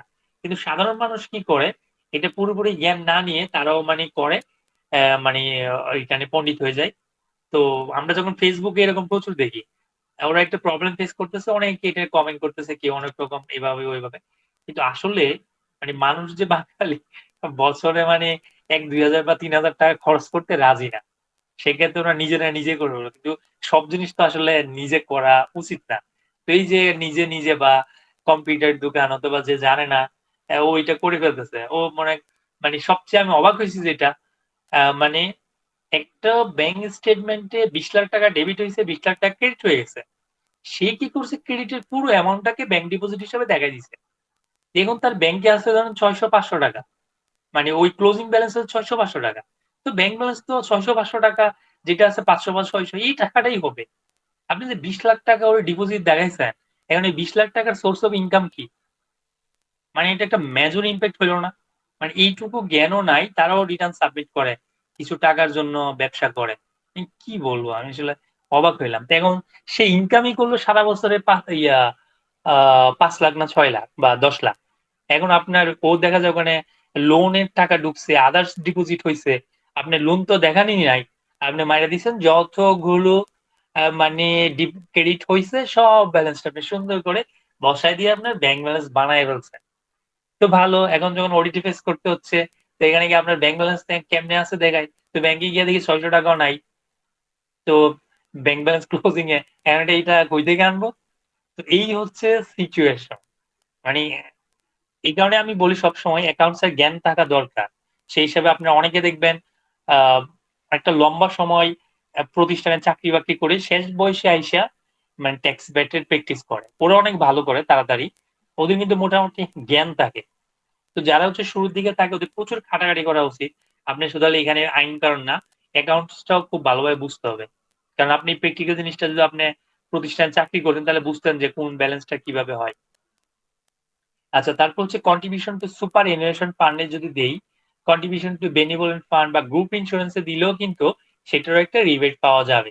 জাকাত তহবিলে দিলেও পাবে, অথবা অন্যান্য কিছু যদি থাকে যেটা আমরা ৬ষ্ঠ শিডিউলের পার্ট 1 এ যদি দেখি, ওখানে মোটামুটি একটা মানে ভালো একটা লিস্ট আছে। ওটাতে আমরা দেখে নিব। তো তারপর হচ্ছে আমরা এখানে দেখলাম যে উনার কত আসতেছে আমি পরে ব্যাখ্যা করব। এটা যখন রিবেটটা বাদ দিব তখন হচ্ছে আমাদের নেট ট্যাক্স আফটার রিবেট। রিবেটের পর হচ্ছে আমার কত টাকা ট্যাক্স আসতেছে সেইটা। তারপর হচ্ছে মিনিমাম ট্যাক্স। ট্যাক্স পেয়ার মানে যদি lives in Dhaka north city corporation যদি হয়, মানে ঢাকা, চট্টগ্রাম অথবা যদি মানে চ আ ৩ কয়টা যে কয়েকটা ঢাকা, চট্টগ্রামের সিটি কর্পোরেশন সেখানে ৫,০০০, আদার সিটি কর্পোরেশন হচ্ছে ৪,০০০, বাকি সবগুলোতে ৩,০০০, এরকম করে হচ্ছে মিনিমাম ট্যাক্সটা দিতে হয়। তো আমাকে ১৬ তে বলছে ট্যাক্স পেয়েবল যেটা হায়ার অফ ১৪ এবং ১৫ থেকে যেটা বেশি অর্থাৎ মিনিমাম থেকে অ্যাকচুয়াল ট্যাক্স যেটা আসে যেটা বেশি এটা হচ্ছে আমাদের ট্যাক্স দিতে হবে। তারপর এখানে দেখেন গত ক্লাসে যেটা আমরা ডিসকাশন করছিলাম, net wealth surcharge if applicable. তো নেট ওয়েলথ যে সারচার্জ সেটা হচ্ছে ট্যাক্স এর উপর গণনা করতে হয়। তো সেটা যদি থাকে সেটা কিন্তু এখানে চলে আসতেছে। এখানে ২ টা জিনিস আছে। একটা হচ্ছে ওয়েলথ এর সারচার্জ, আরেকটা হচ্ছে এনভায়রনমেন্টাল সারচার্জ। এই ২ টা জিনিস আপনাকে খেয়াল রাখতে হবে। এনভায়রনমেন্টাল সারচার্জ এরও যদি মানে গাড়ির যে যদি অতিরিক্ত ট্যাক্স দিতে হয় সেটা ওই ২ টা জিনিসের পর আর যদি আপনার কিন্তু ভ্যাট এবং ট্যাক্স ২ টা আইনেই ইন্টারেস্টও কিন্তু ট্যাক্স হিসাবেই কাউন্ট হয়। তো এখানে delay interest, penalty or any other যদি ইনকাম ট্যাক্স অনুসারে কোনো জরিমানা-টরিমানা থাকে সবগুলো এখানে এড হয়ে তারপর হচ্ছে আপনার টোটাল অ্যামাউন্ট পেয়েবল আসবে। তো এই হচ্ছে সবচেয়ে গুরুত্বপূর্ণ ইনকামের সামারির হেডিংটা পেজ 2 সবগুলো ইনকামের মানে এখানে আবার খেয়াল রাখবেন সবগুলো কিন্তু নেট ইনকাম আসবে যার উপর ট্যাক্স অ্যাপ্লিকেবল ওই ইনকামটা আসবে। গ্রস ইনকামটা কিন্তু শিডিউল গুলাতেই শেষ হয়ে যাচ্ছে। তারপর এখন যদি আমরা আসি পেজ নাম্বার হচ্ছে 3, এখানে হচ্ছে পার্টিকুলার ট্যাক্স পেমেন্ট। আমরা অলরেডি ট্যাক্স ক্যালকুলেশন করছি, নেট ট্যাক্স বের করছি। এখন আমরা ট্যাক্স গুলো যে পেমেন্ট করছি বা কিভাবে করছি এর ডিটেইল। যেমন ধরেন tax deducted or collected at source, সেটা টিডিএস হোক বা আদার সোর্স এ যদি ট্যাক্স কাটে, একটা হচ্ছে ডিডাক্ট করা, আরেকটা হচ্ছে কালেকশন করা, কালেক্ট করা। তো এটা যদি হয় আপনার ডিডাকশন এবং কালেকশনের একটা পার্থক্য আছে। ডিডাক্ট মানে হচ্ছে আপনি যদি উইথহোল্ডিং অথরিটি হন, আপনি যখন কারো কাছ থেকে ট্যাক্স কাটবেন তখন সেটা হচ্ছে ডিডাকশন। আর কালেকশন হচ্ছে অন্যরা আপনার থেকে ট্যাক্স কেটে নিচ্ছে। তো দুইটাই যেহেতু আমাদের অ্যাডভান্স ট্যাক্স হিসাবে মানে ট্রিট হয়, তো সেটা আমাদের এখানে লিস্টে আসবে। তারপর এখানে আছে অ্যাডভান্স ট্যাক্স পে। যদি আমরা ৪ কিস্তিতে যে ট্যাক্সটা পে করি, আ এই জিনিসটা কিন্তু এখানে চলে আসবে। আপনি যদি দিয়ে রাখেন, এই ট্যাক্সটা এখানে চলে আসবে। Adjustment of tax refund. যদি আমরা কোনো কারণে আগে থেকে, যেমন এখন যেটা হচ্ছে মানে রিফান্ডের জন্য অথবা অ্যাডজাস্টমেন্ট করার জন্য গত বছরের ট্যাক্সের একটা ব্যাপার থাকতে পারে। জি বলেন। স্যার আসলে ইন্ডিভিজুয়াল ব্যক্তির ক্ষেত্রে কি খুব বেশি একটা যে অ্যাডভান্স ট্যাক্স এটি এটা কি খুব দেখা যায়, মানে ক্যাজুয়াল কোশ্চেন আর কি, যে মানে আমরা আসলে মানে যত মানে ইন্ডিভিজুয়াল ব্যক্তিদের ক্ষেত্রে কখনো শুনি না আসলে এইটি মানে এরকম দেখি, বা আসলে আমরা আসলে জানি না এর কি আসলে খুব বেশি দেওয়া হয়, মানে ইন্ডিভিজুয়াল হ্যাঁ, ব্যক্তিদের এই যে দেয় আমরা যে গত গত 4টা কিস্তিতে ক্লাসগুলো একটু। মানে অ্যাডভান্স ট্যাক্স নিয়ে বললাম না, ৬ লাখ টাকার উপরে হলে যে জি অ্যাডভান্স জি ট্যাক্স পেমেন্ট করতে হচ্ছে, এটাই মূলত এখানে। জি জি জি জি জি জি, মানে সাধারণত আমি বলছি যে এটা কি আসলে মানে ইন্ডিভিজুয়াল ব্যক্তির মানে কি পেমেন্ট করে, মানে হ্যাঁ, করতে হইতো না করলে তো আপনার ঝামেলা। কারণ আপনার যখন ইনকাম ওই লেভেলের হবে, চিঠি চলে আসবে। তো আপনি না করে তো উপায় নাই। যেমন আমাদের এমডি প্লাস অন্যদের উনাদের কিন্তু চিঠি চলে আসে। একটা কিস্তি মিস দিলেই কিন্তু একটা চিঠি চলে আসে যে আপনার ওই কিস্তিটা দেন, এর সাথে দেন। তো আপনি না দিয়ে কি করবেন? ও আচ্ছা আচ্ছা আচ্ছা, ঠিক আছে স্যার, মানে মানে এবার বুঝতে পারছি স্যার, মানে আসলে আসলে মানে যেটা হয় আমরা মনে আমাদের করেন, মতো করে চিন্তা করছি, তো আমাদের লেভেলে চিন্তা করছি যার কারণে হয়তো মানে আপনার মনে করবেন যে টেক্স নেটের মধ্যে যে এখনো পড়ে নাই, সে খুব ভালো আছে। আর যে পড়ছে, সে জানে আসলে প্রতিবারই কিন্তু তাকে কোনো না কোনোভাবে ধরা হবে। অ্যাডভান্স ট্যাক্স এর চিঠি আসবে, তার ফাইল রিওপেন হয়ে চিঠি আসবে, অনেক কিছু জিনিস চলে আসবে। আর যে মনে করেন এখন ধরা পড়ে নাই, যেমন এটা ট্যাক্সের এরকম আপনার ১০ বছর পরে ধরা পড়লে কিন্তু আপনি ১০ বছর আগেরটা নিয়ে টানাটানি হবে। তার মানে টেম্পোরারি যদি বাঁচার চিন্তা করেন, তাহলে কিন্তু সেটা হবে না। আপনার মানে ক্লায়েন্ট চলে যাক। আমার প্রচুর ক্লায়েন্ট, আমি কয়েক যদি আমার সাথে ম্যাচ নয় আমি ক্লায়েন্ট বাদ দিয়ে দেই। কিন্তু আমি এরকম করি না যে ৫ বছর বা ২ বছর পরে ওর যখন প্রবলেম ফেস করবে আমার বাপ-দাদা ১৪ গোষ্ঠী নিয়ে গালিগালাজ করবে। এইরকম জিনিস আমার দরকার নাই। কাজটা হচ্ছে ঐরকম যে আমি টেম্পোরারি আজকে ২, ৪, ৫,০০০ টাকা পাইছি, মহা খুশি। ১০,০০০, ২০,০০০ পাইছি। কিন্তু পরবর্তীতে ও মানে এবার কান্নাকাটি করুক আর আমারে বকুক। কারণ আপনি তো লং টাইম এই ক্যারিয়ারে থাকবেন। তো সেই হিসাবে আমার এক বড় ভাই বলে যে আসলে এই ক্যারিয়ারে সফলতা ৫-৬ বছর পরে হয়। ৫-৬ বছর লসের মধ্যে থাকতে হয়। তো এখন যদি আপনি ঐরকম মানে জায়গাটা তৈরি না করতে পারেন, তা ৫ বছর পরেও তো আপনি লসেই থাকতেছেন। বা আপনার বিশ্বাসে বা ওই জিনিসগুলো আসতেছে না। তো সেই হিসাবে সচেতনভাবে কাজগুলো করা উচিত। অ্যাডজাস্টমেন্ট অফ ট্যাক্স রিফান্ড এটা আমরা বলছি। Tax paid with the return এটা হচ্ছে ফাইনাল। আমাদের ওই ট্যাক্স গুলো যখন বাদ দিব, যে অ্যাডভান্স গুলো দিছি বাদ দেওয়ার পর যেটা রিমাইনিং থাকবে এটা হচ্ছে আমাদের এই চালানের মাধ্যমে দিতে হবে। তারপর হচ্ছে আমাদের সবগুলা ট্যাক্স মিলে যত টাকা ট্যাক্স আসছিল সেটার সাথে ম্যাচ হইলে বুঝবো শেষ। এখানে কিন্তু আবার আরেকটা গড় রাখছে এক্সেস পেমেন্ট। যদি আমরা এক্সেস পেমেন্ট দেই সেটাও কিন্তু আমাদের এখানে কিন্তু থাকবে। কারণ অনেক সময় ভুল হইতে পারে। অথবা টিডিএস আমাকে এরকমও প্রশ্ন করে যে ভাই দেখতেছি টিডিএস তার বছর শেষে যত আসবে ট্যাক্স তার থেকে বেশি টিডিএস কাটা শুরু করছে। এখন এটা যদি পুরোটা এইচআর ডিল করে, মানে যদি ট্যাক্স ডিপার্টমেন্ট ওরকম আলাদা না থাকে, ওনারা যদি পরামর্শ না দেয়, এইচআর ডিল করতে গেলে এরকম সমস্যায় চলে আসে। তো তখন দেখা যায় মানে বেশি ট্যাক্স হলে এটা কিন্তু এখানে রাখতে হবে, পরবর্তীতে অ্যাডজাস্ট করা যাবে। Tax এক্সাম্পটেড tax free income. এখানে যদি আপনার দেখেন যদি কোনো কারণে ট্যাক্স এক্সাম্পটেড বা ট্যাক্স ফ্রি ইনকাম থাকে, এটা কিন্তু আপনি এখানে দেখাইতে হবে। আমি যেটা দেখাইলাম profit from recognized provident fund থেকে যদি থাকে সেটা কিন্তু আমার ট্যাক্সেবল না। কিন্তু আমাকে এখানে নিয়ে আসতে হবে। কারণ ট্যাক্সেবল না ইনকাম আপনি দেখাবেন না এরকম না। কারণ আপনি যদি না দেখান তাহলে আপনার তো অ্যাসেট বাড়তেছে না। অ্যাসেট যদি না পারে পরবর্তীতে যদি আপনি কোনো অ্যাসেট কিনতে যান তখন তো আপনি ফান্ড পাবেন না। তার মানে আপনার এক্সাম্পশন হলে তো ট্যাক্স থেকে এক্সাম্পটেড করছে। কিন্তু আমরা রিটার্ন থেকে তো এক্সাম্পশন করে নাই। তো সেই হিসাবে কিন্তু আপনার সঠিক জায়গাতে ওই জিনিসটা দিতে হবে। তারপর হচ্ছে list of document furnish with this return. আমি যে ডকুমেন্ট দিছি এগুলো দেখেন আমি ১০টা রাখছি, আপনার ২০টা ৫০টা সবগুলো জিনিস কিন্তু আপনি এখানে রাখবেন। রেখে কিন্তু আপনাকে এখানে হচ্ছে দিতে হবে যে স্যালারি আমার টিডিএস রিয়াকশন স্যালারি অথবা প্রভিডেন্ট ফান্ডের সার্টিফিকেট ব্যাংক স্টেটমেন্ট এ চালান ক্যালকুলেশন যা যা দিবেন সাপোর্টিং ডকুমেন্ট সবগুলো এখানে একটা লিস্ট দিবেন যাতে পরবর্তীতে আপনি বলতে পারেন যে আমি এই ডকুমেন্ট গুলো হচ্ছে অ্যাটাচ করছি। তারপর হচ্ছে এইটা হচ্ছে ভেরিফিকেশন। এখানে কিন্তু আপনার ভেরিফিকেশন দিতে হবে, যারই নাম থাকুক, আপনার নাম, আপনার বাবার অথবা কারো নাম, টিন নাম্বার আপনার, এই জিনিসটা দিয়ে আপনাকে এখানে সিগনেচার করতে হবে। সিগনেচার গুরুত্বপূর্ণ। আপনার সিগনেচার মানে ক্লায়েন্ট থেকে সরাসরি সিগনেচার যেহেতু ম্যানুয়ালি যদি আমরা দিতাম তখন নিতাম, আর এখন যেহেতু হচ্ছে আমরা রিটার্ন দিব সেক্ষেত্রে এমনি অটো সিগনেচার হয়ে যাবে। পেজ নাম্বার 4 নিয়ে আমরা বলে ফেলছি।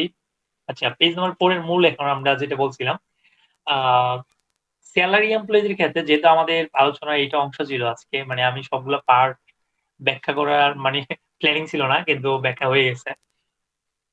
তো বেসিক স্যালারি আমরা যত টাকা হয়, কারণ বেসিক স্যালারিটা আলাদা করে দেখাতে হচ্ছে, এটা যেহেতু আমরা প্রাইভেট এমপ্লয়ির ক্ষেত্রে। তারপর হচ্ছে অ্যালাওয়েন্স, যদি আপনার অ্যালাওয়েন্স গুলোর মধ্যে সব ধরনের অ্যালাওয়েন্স আসবে, এটা হাউস রেন্ট অ্যালাওয়েন্স, তারপর মেডিকেল অ্যালাওয়েন্স, যেহেতু এগুলোর জন্য সেপারেট করে কিন্তু কলাম নাই প্রাইভেটের ক্ষেত্রে, সরকারের আছে, প্রাইভেট এমপ্লয়ীদের নাই। তো আপনার যত ধরনের অ্যালাওয়েন্স পাচ্ছেন, মেডিকেল, কনভেন্স, ট্রাভেলিং, সবগুলো যোগ করে এখানে দিয়ে দিবেন। যদি কোনো কারণে অ্যাডভান্স অথবা এরিয়ার স্যালারি, মানে যে স্যালারির উপর আপনার ট্যাক্স দেওয়া হয় না, আমরা কি করি, মনে করেন জুন মাসে যদি আমরা স্যালারিটা ধরেন জুলাই গিয়ে পাইছি, তো জুলাই যদি পাই, তখন আমরা যদি জুন পর্যন্ত 30 জুন পর্যন্ত স্টেটমেন্ট নেই, তখন দেখা যায় আমাদের একটা স্যালারি বাদ পড়ে যাচ্ছে। তার মানে আমরা কি করব, আমরা অবশ্যই স্যালারিটা দেখায় ফেলবো, কারণ 11 মাসের দেখাইলে আবার কিন্তু পরের মাসে গিয়ে আবার এটা বকে হিসাবে দেখাইতেই হচ্ছে। সে হিসেবে আমরা অবশ্যই 12 মাস দেখায় ফেলবো। তার মানে আপনাকে ব্যাংক স্টেটমেন্ট যে ফাইনাল হয়ে গেছে সেটা না, আপনার এটাও কিন্তু মাথায় রাখতে হবে যে ব্যাংকে 11টা ঢুকছে, স্যালারি তো আমরা 11টাই দেখাবো, 12টা দেখাবো না, কিন্তু আপনাকে দেখাইতে হবে। দেখালে মানে দেখানো উচিত, না হয় পরবর্তীতে আবার আরেকজনকে দিয়ে রিটার্নটা করাইলো, ওইটা বাদই দিয়ে দিল, আরেক সমস্যা। গ্র্যাচুইটি বা অ্যানুইটি বা পেনশন বা সিমিলার কোনো বেনিফিট পাইলে সেটা দিতে হবে। তারপর ধরেন পারকুইজিট, পারকুইজিট মানে হচ্ছে বেতনের বাইরে, বেতন এবং বোনাসের বাইরে যেগুলো পাই, স্পেশালি কার অ্যালাওয়েন্স বা হাউজিং অ্যালাওয়েন্স, এই জিনিসগুলো হচ্ছে এখানে একটা একটা করে হচ্ছে পারকুইজিটের ভ্যালুগুলো এখানে চলে আসবে। তারপর রিসিপ ইন লিউ অফ পরে এডিশন, মানে স্যালারির বাইরে যদি কোনো কিছু নেন। তারপর sharing income from share scheme নিয়ে আমরা বলছি আগের ক্লাসগুলোতে, শেয়ার স্কিম থেকে যদি টাকা থাকে সেটাও আসবে। অ্যাকোমোডেশন ফ্যাসিলিটি থাকলে, যদি এটা হচ্ছে হাউস অ্যালাউন্স না, এটা যদি আপনাকে কোনো কোম্পানি থাকার জন্য একটা ব্যবস্থা করে দেয়, সেটার জন্য কিন্তু আপনাকে একটা ভাড়া ধরতে হবে। ট্রান্সপোর্ট ফ্যাসিলিটি যদি থাকে, যদিও আমরা এটা আবার খেয়াল করেন, ট্রান্সপোর্ট ফ্যাসিলিটি কিন্তু আপনাকে যদি একটা মাইকও দেয় আপনি নিজে একা ইউজ করার জন্য, তখন কিন্তু এটা আসবে। যদি আপনাকে একটা মাইক্রো দিল, এখানে 10 জন এমপ্লয়ি যাচ্ছে, তখন কিন্তু এটার আপনার ট্রান্সপোর্ট ফ্যাসিলিটির মধ্যে মানে ট্যাক্সেবল ইনকামের মধ্যে আসতেছে না, এটাও খেয়াল রাখতে হবে। এনি আদার ফ্যাসিলিটি প্রোভাইডেড, যে কোনো ফ্যাসিলিটি, কথা হচ্ছে যত ধরনের সুযোগ সুবিধা দেয় সবই আমাদের এখানে নিতে হবে। যেমন আমরা নিয়ে 38 লাখ টাকা পেলাম, পাওয়ার পর হচ্ছে আমাদের যেটা হয়েছে, এক্সাম্পশন আমরা দিলাম, যেটা প্রথম পার্ট হচ্ছে 6 শিডিউলের 1/3, অথবা আমরা এখানে ফর্মুলা আছে, ফর্মুলা মানে জাস্ট শুধু আপনার যখন পরবর্তীতে ব্যবহার করবেন, জাস্ট ফর্মুলার অ্যামাউন্টটা চেঞ্জ করে নিলে ফর্মুলাটা থাকবে, যেহেতু আমি এক্সেল শিট দিয়ে দিব। তারপর হচ্ছে আমার ট্যাক্সেবল ইনকাম 33 লাখ টাকা আসতেছে। তো এটা যখন শেষ, তখন আমরা 5 অলরেডি আমরা বলে ফেলছি, 6 বলে ফেলছি, 7 হচ্ছে আমরা এখন বলবো। তো 7 এর ক্ষেত্রে আমরা তো জানি এটা হচ্ছে এক্সপেন্স রিলেটিং টু লাইফস্টাইল, মানে IT10 DV। এখানে আপনার যত ধরনের খরচ করবেন, আপনি সুন্দর করে আলাদা আলাদা করে দেওয়ার চেষ্টা করবেন। তাতে দেখা যায় আপনার খরচটা আপনি হুট করে নিচে একটা অ্যামাউন্ট দিয়ে দিচ্ছেন এরকম না। যেমন আমি এখানে কি করছি, জাস্ট একটা অ্যামাউন্ট বসাই ফেলছি, কিন্তু আলাদা আলাদা করে দেই নাই। আপনাকে অবশ্যই হচ্ছে আলাদা আলাদা করে সবগুলো দিবেন। সেক্ষেত্রে আপনি কি করবেন, ট্যাক্স পেয়ার সাথে একটা মানে আলোচনা করে নিবেন, তার খরচ কোন খাতে কত, ঐরকম। একদম যে এক্সাক্টলি দিতে হবে এরকম না। তো এটা তারপর মানে আলাদা আলাদা করে সবগুলো বসায় ফেলবেন। সেটা আপনাকে অবশ্যই আয়ের সাথে খেয়াল রাখতে হবে। এখন মনে করেন সে ইনকাম করছে 10 লাখ, কিন্তু এক্সপেন্স দেখাচ্ছেন 12 লাখ, তার 2 লাখ টাকা কোথায় থেকে আসছে, এটা কিন্তু পোস্টিং সুন্দর করে দিতে হবে। তো হাউস অ্যাকোমোডেশন সবগুলো আলাদা আলাদা নাম অনুসারে হচ্ছে খরচগুলো দিতে হয়। এইটা আবার একটা মানে ৮ নাম্বারটা একটা গুরুত্বপূর্ণ। এটা আমরা অনেকে ভুলে যাই। এটা খেয়াল করেন। Tax deducted collected at source with এটা টিডিএস হবে, মিস্টেক হয়ে গেছে। টিডিএস অন প্রফিট অফ সঞ্চয়পত্র and tax and surcharge paid based on the tax return of last year. মানে আপনার এই বছর যত টাকা টিডিএস কাটছে এগুলো কিন্তু আপনার খরচ হয়ে গেছে। আপনার যদি গত বছরের যে ট্যাক্সটা দিচ্ছেন এটাও কিন্তু এই বছরের মানে খরচ হিসেবে হচ্ছে আপনার এখানে দেখাইতে হবে। তার মানে আপনার যত টাকা ট্যাক্স কাটা হচ্ছে এটা কিন্তু আপনি এখানে একটা খরচ হিসাবে দেখাইতে পারবেন, যেহেতু এটা কোনো বেনিফিট পাবেন না। তারপর ইন্টারেস্ট পেড, পার্সোনাল যদি কোনো লোন নিয়ে থাকেন ইনস্টিটিউশন থেকে অথবা যেখান থেকে, সেটাও কিন্তু আপনাকে সুন্দর করে এখানে সুদের পরিমাণটা দিতে হবে। এখানে কিন্তু আপনাকে আবার ভেরিফিকেশন মানে এটারও আপনার যে এই খরচটা করছেন দেখেন আপনাকে আটকায় ফেলতেছে। এটা যে আপনি খরচটা করতেছেন মানে এটা কিন্তু আপনার মানে ভেরিফিকেশন নিচ্ছে যে এটা কারেক্ট। আমার নলেজ বা জ্ঞান অনুসারে যেটা দিছি এটা ওকে। সেটা কিন্তু খেয়াল রাখতে হবে। তার মানে পরবর্তীতে বলবেন, "না, না আমার এত ছিল।" এই সেই এরকম করা যাবে না। তারপর পেজ নাম্বার ৮ এবং ৯ যেটা IT10B খুবই গুরুত্বপূর্ণ। এখানে মেক্সিমাম রিটার্ন এর ক্ষেত্রে মিস্টেক গুলা হয়। তো এখানে ১ম পার্ট হচ্ছে মানে ৮ নাম্বার পেজে সোর্স অফ ফান্ড। আমাদের ১ম এ হচ্ছে দেখেন এই ৩ টা সোর্স এর বাইরে কিন্তু টাকা-পয়সা আসতেছে না। একটা হচ্ছে ইনকাম যেটা আমরা দেখাইছি। এটা হচ্ছে ট্যাক্সেবল ইনকাম যেটা দেখাইছি ৩৩ লাখ। আরেকটা হচ্ছে ট্যাক্স এক্সাম্পটেড ছিল ৫ লাখ। তার সাথে একটা প্রভিডেন্ট ফান্ড এর সুদ ছিল এইটা। আরেকটা হচ্ছে কোথাও থেকে যদি আমরা রিসিভ অফ গিফট অথবা আদার্স নেই, এখানে আমি দেখাইলাম ৫-৭ থেকে সেটা ছিল ৫ লাখ। এই ৩ টা মিলেই কিন্তু আমার সোর্স অফ ফান্ড। এখন আমি এই সোর্স অফ ফান্ড গুলো কোন জায়গায় আছে বা কি করছি সেটা দেখাবো। এখন নেট ওয়েলথ মানে গত বছর থেকে যদি আপনার কোনো কারণে টাকা-পয়সা থাকে, প্রিভিয়াস ইনকাম এর নেট ওয়েলথ যেমন এখানে ৩,৮৮,০০০ মানে সামথিং যেটা আছে, এটা কিন্তু এখানে বসাইতে হবে। তার জন্য হচ্ছে আপনি যখন নতুন কোনো রিটার্ন পান, সেক্ষেত্রে আপনি আগেকার রিটার্নের মূল কপিটা নেওয়ার চেষ্টা করবেন। না নিয়ে কিন্তু আপনি এখানে কিন্তু যদি না বসান এবং ট্যাক্স পেয়ার এর যদি অ্যাসেট এর পরিমাণ কিন্তু অনেক বেশি থাকে, তখন কিন্তু আপনি মহা বিপদে পড়বেন। কারণ আপনার হয়তো সে ক্যারি ফরওয়ার্ড হয়ে ২০ লাখ বা ৩০ লাখ টাকা আসছে। কিন্তু আপনি কি করছেন? এই টাকা কোনটাই দেখান নাই।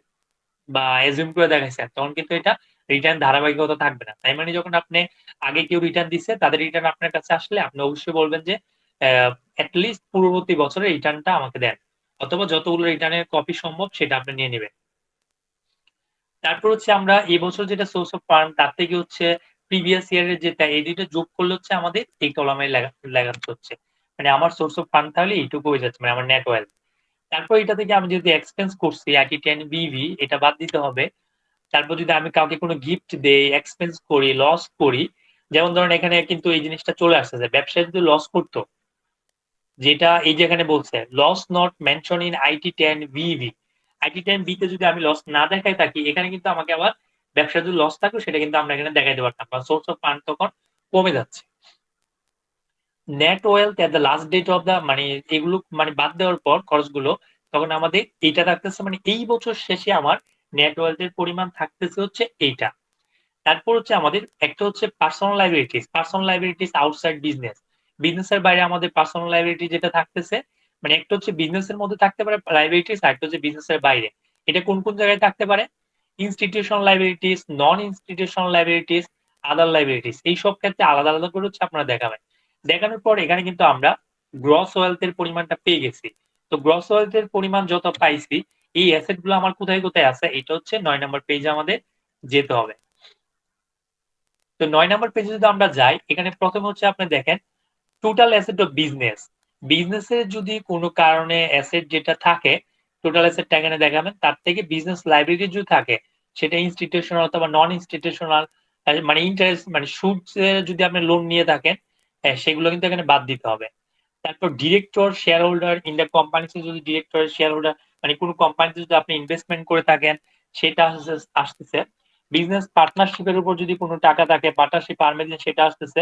আপনার নন এগ্রিকালচার যদি থাকে, পুরা অ্যাসেটের ক্ষেত্রে আপনি একদম খতিয়ান ধরে পুরা ডিটেলস দিবেন। কত ডেসিমল, কোন জায়গায় অবস্থিত, দাগ নাম্বার, খতিয়ান নাম্বার সবকিছু ডিটেলস দিবেন যাতে পরবর্তীতে অ্যাসেট নিয়ে কোনো ঝামেলা না হয়। তারপর এগ্রিকালচার যদি প্রপার্টি থাকে সেটা দিতে হবে। তারপর ফিনান্সিয়াল অ্যাসেট থাকলে, শেয়ার ইনভেস্টমেন্ট করলে সঞ্চয়পত্র, লোন মানে সবগুলো হচ্ছে এখানে অ্যাসেটের গড়। প্রথম অংশ হচ্ছে ফিনান্সিয়াল অ্যাসেট। তারপর এখানে আদার্স কিছু অ্যাসেট আছে, মোটর ভেহিকল, অর্নামেন্টের ক্ষেত্রে এটা প্রায়ই আমাদের হয় ইচ্ছা মতন স্বর্ণ জায়গায় ২০ ভরি ২৫ ভরি, কিন্তু কোনো দরকার নাই। কারণ আমরা স্বর্ণের উপর যেহেতু আমরা কোনোভাবে হচ্ছে আমরা মানে স্বর্ণ নিয়ে অনেকে বলে থাকে শূন্য দেখাইলে কি হবে, না দেখাইলে কি হবে। শূন্য দেখানো উচিত না, একটা ভ্যালু দেখানো উচিত।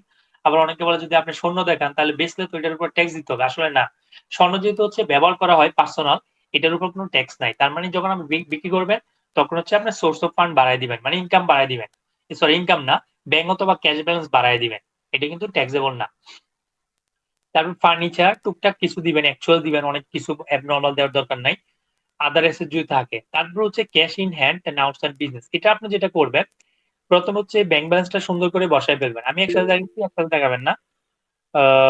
হ্যাঁ, বলেন। স্যার, যদি গোল্ড বিক্রি করে তাহলে মানে সেক্ষেত্রে কি তাকে কোনো ডকুমেন্টস করতে হবে মানে বাড়ানোর ক্ষেত্রে, মানে যদি হ্যাঁ, ব্যাংক হ্যাঁ, হ্যাঁ। কিংবা ব্যাংক না, ওটা তো আপনি ডকুমেন্ট বিক্রি করলে একটা রসিদ মানে রিসিপ্ট দেয় না, ওটা রাখতে হবে আর কি। গোল্ড যদি বিক্রি করেন, এটা আচ্ছা। আপনার ব্যাংকে নিতে হবে এরকম না, একটা রিসিপ্ট তো লাগবে যে আপনি বেচছেন। তাই তো আপনার যদি বলে যে টাকা যেটা পাইছেন এটা 3 ভরি 5 ভরি বেচছে, এটা আমার দেখান, তখন আপনি সাপোর্টিং কি দিবেন? ওকে। তো এখানে যেটা আমরা বলছি, কারণ প্রথম অংশটা প্রায় 6 মিনিট আছে, আমি শেষ করতে পারি কিনা, কারণ যেহেতু 1 ঘন্টা আমাদের ডিউরেশন, আমি একটু তাড়াহুড়া করতেছি হয়তো। ব্যাংক ব্যালেন্স হচ্ছে আমাদের প্রথমে বসায় ফেলবো, যত টাকা ব্যাংক স্টেটমেন্ট অবশ্যই অবশ্যই ক্লোজিং ব্যালেন্স দেখাইতে হবে। এটা আবার এই ধরনের মিস্টেক, উল্টাপাল্টা মিস্টেক করলে হবে না।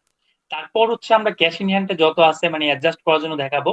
আদার যদি থাকে সেটা দেখায় আমাদের হচ্ছে মানে অ্যাসেট গুলো পূর্ণ করতে হবে। দেখেন এখানে কিন্তু আমাদের টোটাল অ্যাসেট ইন বাংলাদেশ, এখানে কিন্তু দেখেন অ্যাসেট আউটসাইড বাংলাদেশ, বাংলাদেশের বাইরে যদি আপনার অ্যাসেট থাকে, যদি রিটার্নে আনতে চান, সেটা কিন্তু এখানে আনবেন। আনলে সুবিধা কি?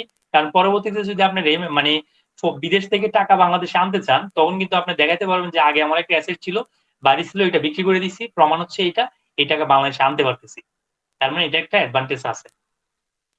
তো total asset in Bangladesh and outside Bangladesh দুইটা মিলে হচ্ছে যত টাকা আসতেছে, এটা কিন্তু দেখেন আমি এখানে একটা মানে পেজ নাম্বার 8 এবং 8-এর 31 আর হচ্ছে 9-এর 31, এই দুইটা কিন্তু আমাকে ম্যাচ করে দিছি, যাতে এটা আমরা খেয়াল করতে হবে যদি কোনো কারণে না মিলে। দেখেন এটা 44,04,000 যেটা আছে এখানে কিন্তু সেম। যদি না মিলে তখন বুঝতে হবে আপনার ক্যালকুলেশনে কোথাও সমস্যা হয়েছে। তাই আমি এখানে বলছি চেক 7 আর হচ্ছে গিয়ে 10-এর ব্যালেন্স ইকুয়াল কিনা। ইকুয়াল না হলে খুঁজে বাই করতে হবে যে আসলে কোন। এখানে কিন্তু দেখেন আপনাকে ভেরিফিকেশন দিতে হবে, মানে স্বীকৃতি দিতে হবে এগুলা ঠিক আছে। তার মানে IT10B, তারপর হচ্ছে IT10BB, আরেকটা হচ্ছিল মানে ট্যাক্স গণনার ক্ষেত্রে ওই এগুলো কিন্তু 3 জায়গায় ভেরিফিকেশন আপনাকে দিতে হচ্ছে। তো 10 নম্বর পেজে তেমন কিছু নাই। এটা আপনাকে একটু নির্দেশনা দেওয়া হয়েছে, এটা নিয়ে কিছু বলার নাই, দেখে নিবেন। এখানে কম্পিটিশনটা অলরেডি আমরা দেখায় ফেলছি। তো এটা একটা সামারি দেখালাম যে ইনকাম আসতেছে তো 1/3 থেকে, মানে যদি 1/3 অথবা 5 লাখ বাদ দিলে 5 লাখ আসতেছে। তারপর ট্যাক্সেবল ইনকাম এত আসতেছে, নেট ট্যাক্সেবল ইনকাম এটা চলে আসছে। তো ট্যাক্স ক্যালকুলেশন যেহেতু এটা পুরুষ এমপ্লয়ি, আমরা জাস্ট শুধু ফরম্যাটে দিলেই এগুলো অটো হয়ে যাচ্ছে, আমাদের তো কষ্ট নাই। তো আপনি দেখেন এখানে 33 লাখ টাকা ট্যাক্সেবল ইনকাম ছিল, 33 লাখ টাকা ছিল, এটা কিন্তু ম্যাচ হয়েছে, তাহলে তার ট্যাক্স চলে আসতেছে 5,82,500। তো আমার কাছে মনে হয় এটা নিয়ে যেহেতু আমরা ফর্মুলাটা ব্যবহার করলেই সেটা ক্যালকুলেশন হয়ে যাবে, তো এটা নিয়ে এত কিছু বলার নাই। তো এখানে আমরা দেখলাম দ্বিতীয় অংশ যে কম্পিটিশন ইনভেস্টমেন্ট অ্যালাউন্স। ইনভেস্টমেন্ট যে অ্যালাউন্স জিনিসটা থাকবে, সেটা আমরা এখানে 4 লাখ ধরলাম একটা ইনভেস্টমেন্ট আছে, সেটা তো আমরা ক্রাইটেরিয়া জানি। 15% অ্যাকচুয়াল ইনভেস্টমেন্টের উপর, 3% নেট ট্যাক্সেবল ইনকামের উপর, অথবা ম্যাক্সিমাম 10 লাখ। তাহলে এখানে পাচ্ছে সর্বোচ্চ হচ্ছে, সর্বনিম্ন হচ্ছে 60,000 টাকা। তো যত টাকা তার ট্যাক্স আসছিল এটা থেকে রিবেট 60,000 টাকা বাদ দিলে তখন দেখা যায় তার ট্যাক্সের পরিমাণ এটা আসতেছে। সেখানেও কিন্তু এখানে আমরা মিনিমাম ট্যাক্সটা দেখাইছি। মানে মোটামুটি পুরো ট্যাক্সের ক্যালকুলেশনটা এখানে আমরা নিয়ে আসছি। সেলারি থেকে ডিডাক্ট করছিল কত, এত টাকা ইন্টারেস্ট কত, তারপর হচ্ছে এসএলআর এর মাধ্যমে সে কত টাকা পরিশোধ করছে। তো এইখানে দেখেন আমাদের যে জিনিসটা হচ্ছে, যেহেতু এটা পরবর্তীতে আমি বাড়াই ফেলছিলাম অ্যামাউন্টটা। তো আপনি দেখেন মানে অ্যাকচুয়াল যে সিনারিটা আসতেছে 5,52,000 টাকা কিন্তু ট্যাক্স আসতেছে। কিন্তু এখানে যা জমা দিচ্ছে কত, তেরো তেরো 1 লাখ, সরি, 1,335। তার মানে আমাদের এখানে একটা মিস্টেক হয়েছে, যেহেতু পরবর্তীতে আমি এডিট করি নাই। তো আমাদের যদি এখানে ধরি যে টিডিএস এর পরিমাণটা আমরা ধরলাম 30,000 টাকা, এটা ধরলাম আমরা 5,000 টাকা, 10,000 টাকায় ধরলাম। তো সেক্ষেত্রে আমাদের যেটা আসতেছে, এটা থেকে যদি আমরা এই অংশটা বাদ দেই, তাহলে 4,82,500 হচ্ছে আমাদের ট্যাক্স দিতে হচ্ছে রিটার্নের সাথে। তারপর হচ্ছে আমরা অ্যাকনোলেজমেন্ট, যেহেতু আমরা রিটার্ন যখন সাবমিট করবো, অটোই হচ্ছে একটা এরকম একটা অ্যাকনোলেজমেন্ট, এখন হচ্ছে অ্যাকনোলেজমেন্ট অথবা সার্টিফিকেট একই জিনিস। এরকম একটা অ্যাকনোলেজমেন্ট চলে আসবে, সেখানে কিন্তু আমাদের ডিটেলস থাকবে, টোটাল ইনকাম শোন কত, সেটা চলে আসছে, এবং কত টাকা ট্যাক্স পে করছি সেটাও কিন্তু আমাদের এখানে চলে আসছে। আর এখানে হচ্ছে রিটার্নের রেজিস্ট্রেশন নিয়ে ডিটেলস হচ্ছে এখানে থাকবে। তো আপনারা যখন সার্টিফিকেট ডাউনলোড দিবেন তখন খেয়াল রাখবেন অ্যাকনোলেজমেন্টে তো ট্যাক্স কত দেখাচ্ছেন এটা আসছে, ইনকাম কত দেখাচ্ছেন এটা আসছে। আর দ্বিতীয় অংশে মানে যখন সার্টিফিকেট নিবেন ওখানে হচ্ছে আপনারা কিছুই নিবেন না, মানে ট্যাক্স এবং ইনকাম কত দেখানোর কোনো দরকার নাই। ওখানে জাস্ট শুধু আপনি রিটার্ন সাবমিট করছেন ওই অংশটাকে রেখে, মানে যে ৩ টা অপশন হচ্ছে আপনি সার্টিফিকেট ডাউনলোড করতে পারতেছেন, সেই হিসেবে আপনি ডাউনলোড করবেন হচ্ছে ট্যাক্স ট্যাক্স এবং ইনকাম ছাড়া, যাতে উনি এটা যেকোনো জায়গায় প্রদর্শন করলে কোনো ইস্যু না হয়। তো স্যালারি ডিটেইলসটা কিন্তু আপনি এরকম একটা স্যালারি সার্টিফিকেটও পাবেন, যেহেতু আপনি প্রথমে স্যালারি সার্টিফিকেটও নিবেন, তারপর হচ্ছে ব্যাংক স্টেটমেন্টও নিবেন। তাহলে ২ টার সাথে মিলিয়ে আপনি হিসাবগুলো করতে পারবেন। তো এটা এইচআর থেকে আপনাকে সরবরাহ করবে, মানে আপনি যারই কাজ করেন তাকে বললে এরকম একটা সার্টিফিকেট সব ডিটেইলস উল্লেখ করে কত টাকা চলে আসবে। কারণ আমার কিন্তু অ্যামাউন্ট মিলতেছে না। কারণ আমি অ্যামাউন্ট বাড়ায় ফেলছি তো। জাস্ট শুধু মানে স্যাম্পল বেস চিন্তা করতে হবে। আপনার পরবর্তী দিয়ে করতে হবে। এমপ্লয়িদের জন্য ট্যাক্স ক্যালকুলেশনটা কিভাবে করতে হয় সেটাতে চলে যাব। সেক্ষেত্রে আমরা প্রথমে হচ্ছে এই অংশটা আমরা ব্যাখ্যা দিয়ে দিচ্ছি, যে প্রথম পেজে ডেসক্রিপশন অংশ থাকতেছে, তারপর হচ্ছে ২ নম্বর পেজে হচ্ছে আমরা জানি সেটা হচ্ছে ইনকামের যে হেডিং গুলো আছে সবগুলো হচ্ছে হেডিং থাকতেছে। তো যেহেতু হচ্ছে আমরা এখন সরকারি চাকরিজীবীদের বলবো, সেক্ষেত্রে হচ্ছে আমরা ইনকাম ফ্রম এমপ্লয়মেন্ট অর্থাৎ শিডিউল হচ্ছে এ কে চলে যাব। তো শিডিউল এ কে হচ্ছে আমরা ওখানে গিয়ে দেখবো যে তাদের স্যালারি গুলা অথবা ইনকাম গুলাকে কিভাবে ইম্পোর্ট দিতে হয় সেটা। তো আমরা এখানে যাওয়ার পর ফার্স্ট শিডিউলে যদি আমরা যাই, এটা প্রথম অংশটা হচ্ছে আমাদের সরকারি চাকরিজীবীদের। তো আমরা ভালো করে জানি সরকারি চাকরিজীবীদের বেসিক যে স্যালারিটা হয় এটা, তারপর হচ্ছে বোনাস যেটা থাকবে এটা, মানে ফেস্টিভ্যাল অ্যালাউন্স, এই দুইটা ছাড়া বাকিগুলো হচ্ছে সাধারণত ট্যাক্সেবল না। তো প্রথমে থাকতেছে বেসিক স্যালারি, আমরা এখানে যেটা টোটাল ইনকামের মধ্যে দেখাইলাম, তারপর এটা এক্সাম্পশনের একটা ঘর আছে সেখানে আমরা বসাইলাম না, ট্যাক্সেবল অ্যামাউন্টের মধ্যে নিয়ে গেছি কারণ এটা হচ্ছে পুরোটাই হচ্ছে ট্যাক্সেবল। তারপর যদি কোনো বকেয়া থাকে, এখানে কোনো বকেয়ার সিনারি নাই। স্পেশাল যদি কোনো অ্যালাউন্স থাকে, যেমন হাউস ডে, অনেকগুলো অ্যালাউন্সই আছে সরকারি চাকরি, সেটা হচ্ছে আপনারা গ্রেড অনুসারে যখন দেখবেন তখন হচ্ছে ডিটেলস ব্রেকডাউন থাকে। তো সেক্ষেত্রে সরকারি চাকরিজীবীদের যখন রিটার্ন নিয়ে কাজ করবেন তখন কেবল আপনারা ব্যাংক স্টেটমেন্টই নেবেন না, স্যালারির গ্রেড অনুসারে স্যালারির ব্রেকডাউনটাও নিবেন, কারণ সরকারি চাকরিজীবী যেহেতু আলাদা আলাদা করে সবগুলো জিনিস হচ্ছে অ্যাড করতে হয়। তো সেক্ষেত্রে যখন আমরা আলাদা আলাদা করে সবগুলো জিনিস অ্যাড করব তখন হচ্ছে আমাদের পুরো জিনিসটা ব্রেকডাউন থাকা দরকার। যেমন বেসিক এত, হাউস রেন্ট এত, মেডিকেল এত, কনভিন্স এত, সবগুলো হচ্ছে আলাদা আলাদা করে আমরা দেখাবো। তো এখানে আমরা একটা এজিউম করে নিলাম, স্পেশাল একটা অ্যালাউন্স ধরলাম যেটা বর্তমানে মানে আছে, যে পাচ্ছে এক্সট্রা হিসেবে একটা টাকা। হাউস রেন্ট অ্যালাউন্স আছে, তারপরে মেডিকেল আছে, কনভিন্স আছে, এই সবগুলো দেখা যাচ্ছে সবগুলো এক্সাম্পটেড ইনকামের মধ্যে চলে গেছে, কারণ এগুলো হচ্ছে ট্যাক্সেবল না। তারপরে এখানে একটা ফেস্টিভ্যাল বোনাস আছে, বছরে ২টা যেটা পায় সেটা কিন্তু ট্যাক্সেবল। তার মানে আমরা দেখতেই পাচ্ছি কেবল হচ্ছে বেসিক স্যালারি আর হচ্ছে ফেস্টিভ্যাল বোনাস, এই ২টা জিনিস হচ্ছে ট্যাক্সেবল করে যাচ্ছে। যদি উনি কোনো কারণে সাপোর্ট স্টাফ অ্যালাউন্স পাইতো, লিভ অ্যালাউন্স, অনারিয়াম, বাংলা নববর্ষ, এটাও কিন্তু বাংলা নববর্ষ সবসময় থাকে, তাই এটাও কিন্তু ট্যাক্স এক্সাম্পটেড। অথবা আদার যদি কোনো পেমেন্ট থাকে সেটারও কিন্তু ডিটেলস আসবে, আর এটা চলে যাবে হচ্ছে এক্সাম্পশনের ঘরে।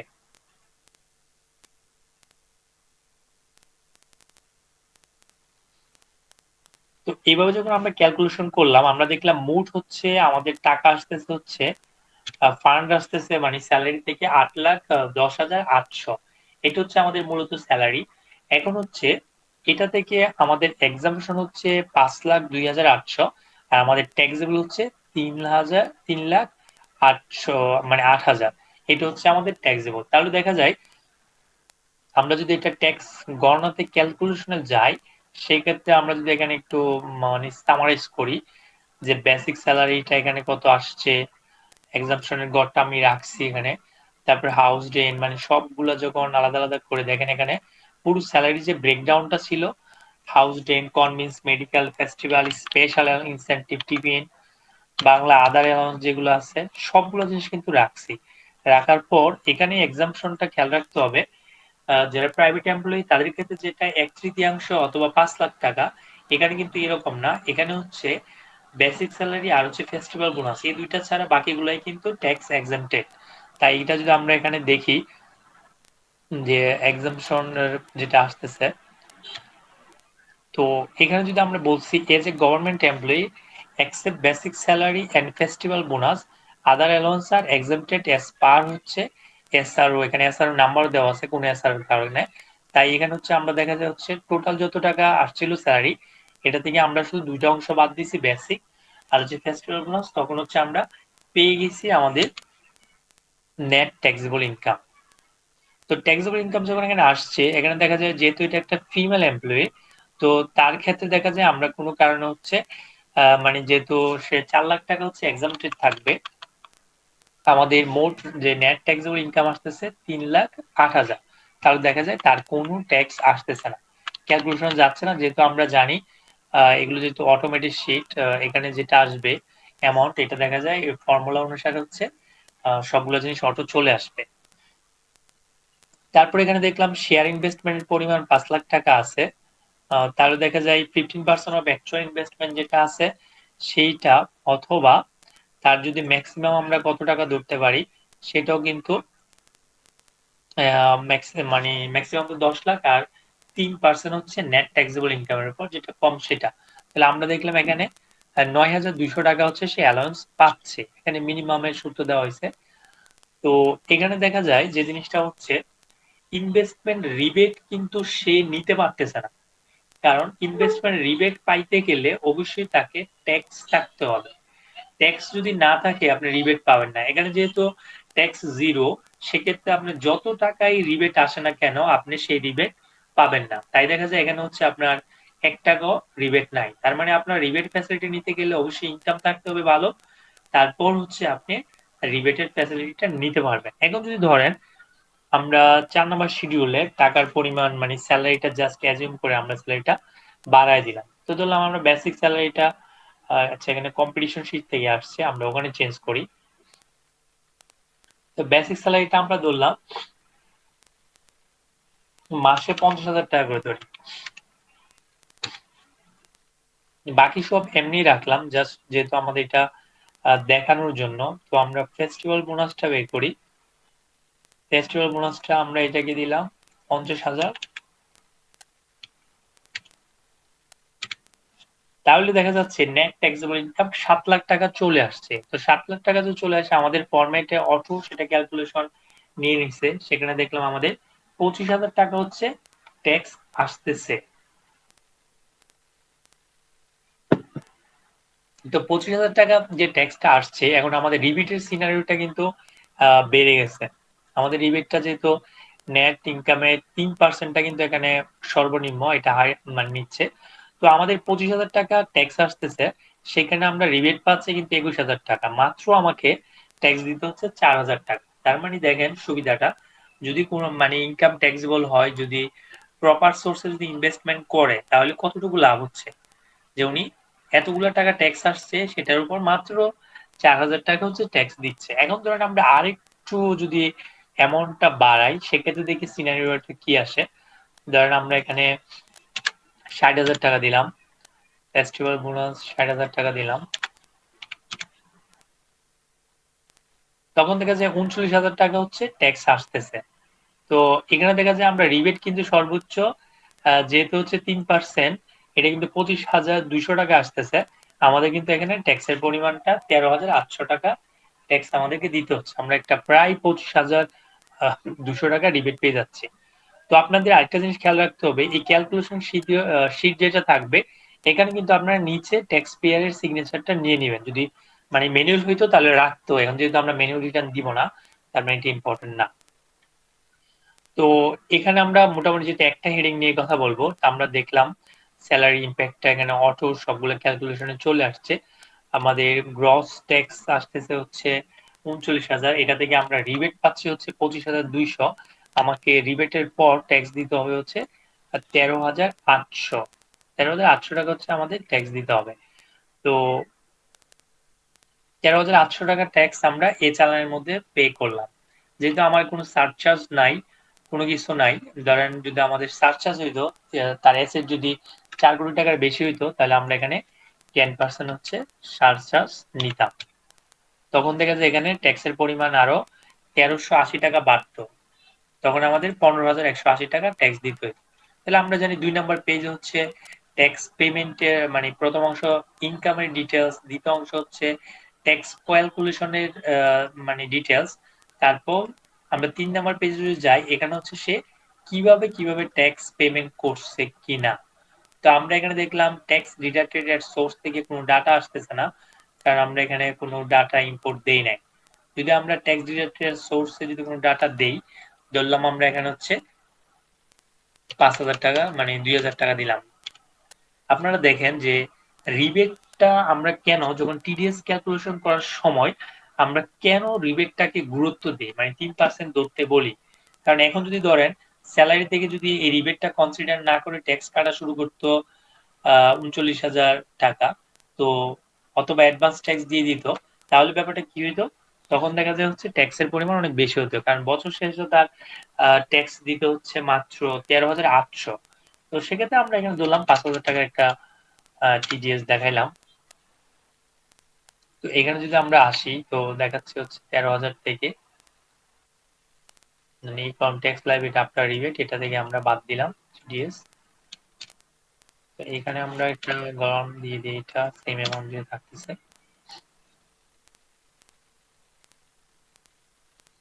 তো এখন যদি আমরা মানে 3 নাম্বার পেজে যাই, এখানে দেখলাম আমরা যে রিবেটটা দিয়েছি এটা এখানে চলে আসছে। অ্যাডভান্স ট্যাক্স যদি কোনো কিছু থাকতো, গাড়ি বা কোনো কিছু, গাড়ি হইতো বা পিসিতে দিত, তাহলে সেটা এখানে চলে আসতো।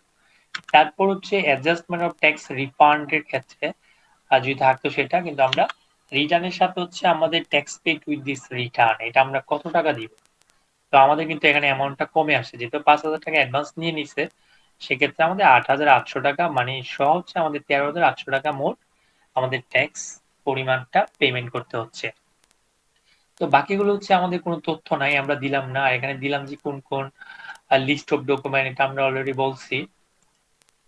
যেহেতু আমরা এখানে 4 নাম্বার শিডিউলটাই দেখাইলাম, আর এখানে অন্য কোনো কিছু হেডিং এ আমরা দেখাইলাম না, যেহেতু আমরা শুধু একটা হেড নিয়ে কথা বলতেছি,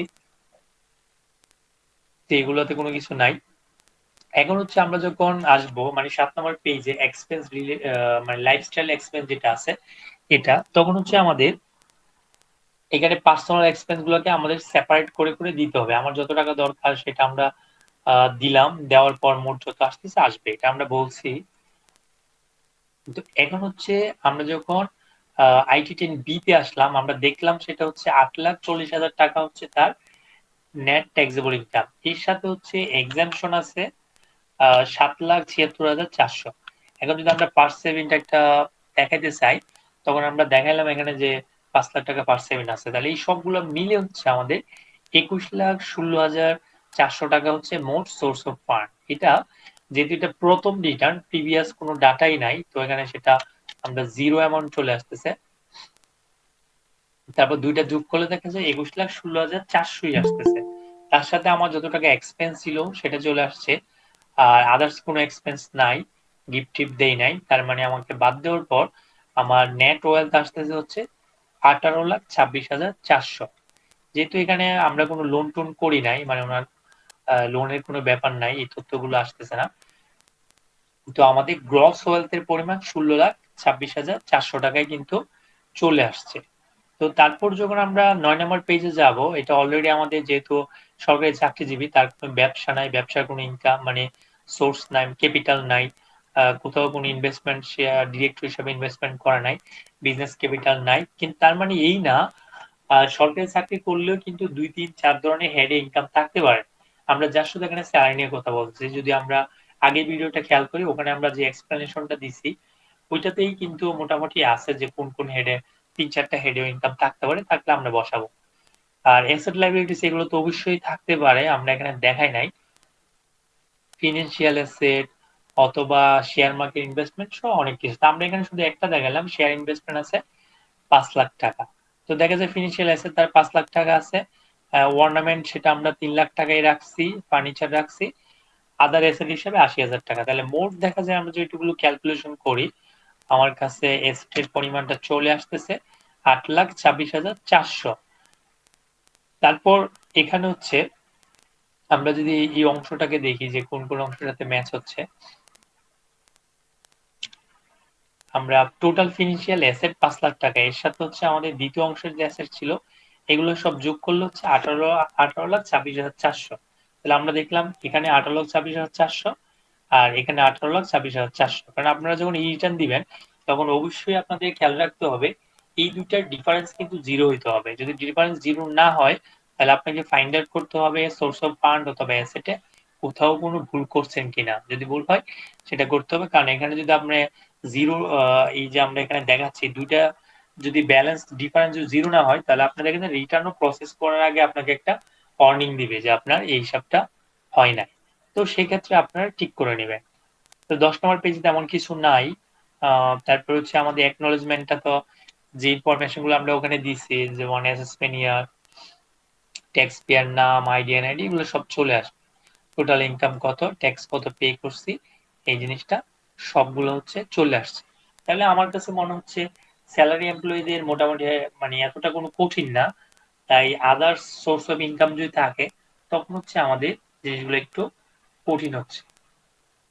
তো ই রিটার্নের ক্ষেত্রে আমি বলছিলাম যে একটা জিনিস দেখাবো। জি বলেন। স্যার যদি যে গিফট বিষয়টা একটু একটু যদি মানে একটু হাইলাইট করতেন। আমরা বোধহয় প্রথম দিকে যখন ক্লাস করছিলাম যতটুকু খেয়াল পড়ে আর কি, বা একটু তাহলে রিভিশনও দেওয়া হয়ে যায় আর কি। এই যে গিফট নিয়ে আমাদের মানে আমরা গিফট দানের ক্ষেত্রে পড়ছিলাম যে গিফটের বিষয়ে কি কোনো মানে এটা কি এক্সাম্পটেড হবে, কিংবা এটা এটার মানে এটার উপর কি কোনো ট্যাক্স, মানে এটা কি ট্যাক্সেবল হবে কিনা, এই বিষয়টা যদি একটু করতেন আর কি, যে তাহলে একটু আগের চ্যাপ্টার গুলো রিভিশন হওয়া মানে রিভিশন হয়ে যেত আর কি। গিফট হচ্ছে আপনার কতগুলো ব্যক্তির মধ্যে, যেমন বাবা মা, ভাই বোন, যা হাজবেন্ড ওয়াইফ, ছেলে মেয়ে, এদের সাথে যদি কোনো কিছু দেওয়া নেওয়া হয় তাদের দুজনের রিটার্নের মধ্যে টাকার সুবাদে, মানে বা হাজবেন্ড থেকে নিলে হাজবেন্ড রিটার্নও থাকতে হবে যে এত টাকা মানে ওয়াইফকে দেওয়া হয়েছে, ওয়াইফের রিটার্নও থাকতে হবে হাজবেন্ড থেকে এত টাকা গিফট হিসাবে নেওয়া হয়েছে। তো সেটা শুধু টাকা হইতে পারে এমন না, অ্যাসেট হইতে পারে, সেটা হলে কোনো ট্যাক্স দিতে হবে না। কিন্তু আপনি অন্যান্য কোথাও থেকে যদি গিফট দেখায় ফেলেন, যারা হচ্ছে মানে ব্লাড রিলেশন যে কয়েকজন আছে তারা ব্যতীত, তখন কিন্তু এটা আপনার মানে আদার্স ইনকামে ধরে ফেলতে পারে। ধরেন আপনি আমার কাছ থেকে বলতেছেন মানে সোর্স ঠিকভাবে ডিফাইন নাই যে আমি আপনাকে ১০,০০,০০০ টাকা গিফট করছি, কিন্তু আসলে আমি আপনাকে গিফট করার রিলেশনই নাই। তো সেই হিসেবে যদি আপনি এরকম গিফট দেখান তাহলে সেটা অবশ্যই আপনাকে আদার্স সোর্স অফ ইনকাম দেখা দিতে পারে। তাই এই জিনিসটাকে আমরা বলি যে যতটুকু অ্যাকচুয়ালি গিফট দেওয়া নেওয়া হলে এই জিনিসটাই দেখাইতে হয়, যদি না হয় তাহলে দেখানোর দরকার নাই। তাহলে এটা দেখা যায় আপনার রিটার্ন এর জন্য অডিটে পড়তে পারে, যে আপনার এই জিনিসটা যাচাই করার দরকার প্রয়োজন বোধ করলে তখন আপনাকে একটা সুন্দর করে চিঠি চলে আসতে পারে। তাই অযথা এটা দেওয়ার দরকার নেই যদি না থাকে। Thank you sir. আর তার কোনো প্রশ্ন ভাইয়া, আছে? জি বল। কিছু কিছু ট্যাক্স পেয়ারের ক্ষেত্রে এমন হয় যে ধরেন ওনাদের লাভ ইনকাম হইলো ১৫,০০,০০০ টাকা, অর্থাৎ ওনার আয় বর্ষে ক্যাশ ইনফ্লো হইলো ১৫,০০,০০০ টাকা। এর মধ্যে থেকে উনি ৭,০০,০০০ টাকা শেয়ার বাজার বা ইনভেস্টমেন্টে দিয়ে দিল, আর বাকি রইলো ৮,০০,০০০। কিন্তু যখন ট্যাক্স প্রিপারেশন করতে যায় তখন দেখা যায় সে এক্সপেন্স দেখায় ১২,০০,০০০ ২০,০০,০০০, কিন্তু তার সর্বোচ্চ এক্সপেন্স করতে পারবে ৮,০০,০০০ টাকা। এখন তাকে যদি বলা হয় যে আপনি আপনার ক্যাপাসিটির বাইরে এত এক্সপেন্স কিভাবে করলেন, সে বলে যে আমি জানি না। এখন এই ধরনের ক্ষেত্রগুলোতে কিভাবে রিটার্ন মিলানো যায়, বুঝছেন আমার? তাহলে আপনার রিটার্ন মিলানোর জন্য আপনাকে বলতে হবে ঠিক আছে আপনি যখন বেশি করছেন আর কোথায় কোথায় ইনকাম লুকাইছেন বলেন। কারণ আপনার টাকা উপার্জন না করে তো খরচ করতে পারেন নাই, ওই দুই ঝামেলা তো ওখানে, এটা বলতে চায় না মানে এই সর্বোচ্চ ৮,০০,০০০ টাকাই তার হাতে থাকার কথা, এবং ৮,০০,০০০-এর ভিতরে এক্সপেন্স হবে, সর্বোচ্চ ৮,০০,০০০ করতে পারবে, কিন্তু আল্লাহর রহমতে সে ১২, ১৩, ১৪ লক্ষ টাকা করে বসে থাকে। তো 14 লাখ টাকা ইভেন সে পরিস্থিতিতে আপনার মানে কনজিউমার লোন নিছে কিনা সেটাও ঠিক মতো তারা ইয়ে করে না। এটা তো বোঝানো আপনাদের দায়িত্ব, যে বললেন যে আপনি টাকা কামাইছেন এত, এটা ওখানে দিচ্ছেন এত, আপনার কাছে আছে এত, এর থেকে বেশি খরচ করলে বাকিটা ঠিক আছে, আদার সোর্স অফ ইনকাম আমি দেখাই দিই, আর 4 লাখ টাকা যেটা আছে ট্যাক্স দেন ওটা। তখন তো এরা মানে মনে হয় যেন মারতে আসে। উপায় নেই তো, এটা আপনাকে হয়তো আপনাকে এক্সপেন্স কমাইতে হবে, না হয়তো আপনাকে ইনকাম বাড়াইতে হবে, তাছাড়া তো আপনি মিলাইতে পারবেন না। দুটার মানে একটা ওখানে ওয়েতে ওগুলো তো পাগল আপনাকে করে যাইতে ফেলে হবে। আর কি, যে কিভাবে কি করবে না করবে মিলাইতে পারে না, সে সঠিক তথ্যগুলো দিতে পারে না।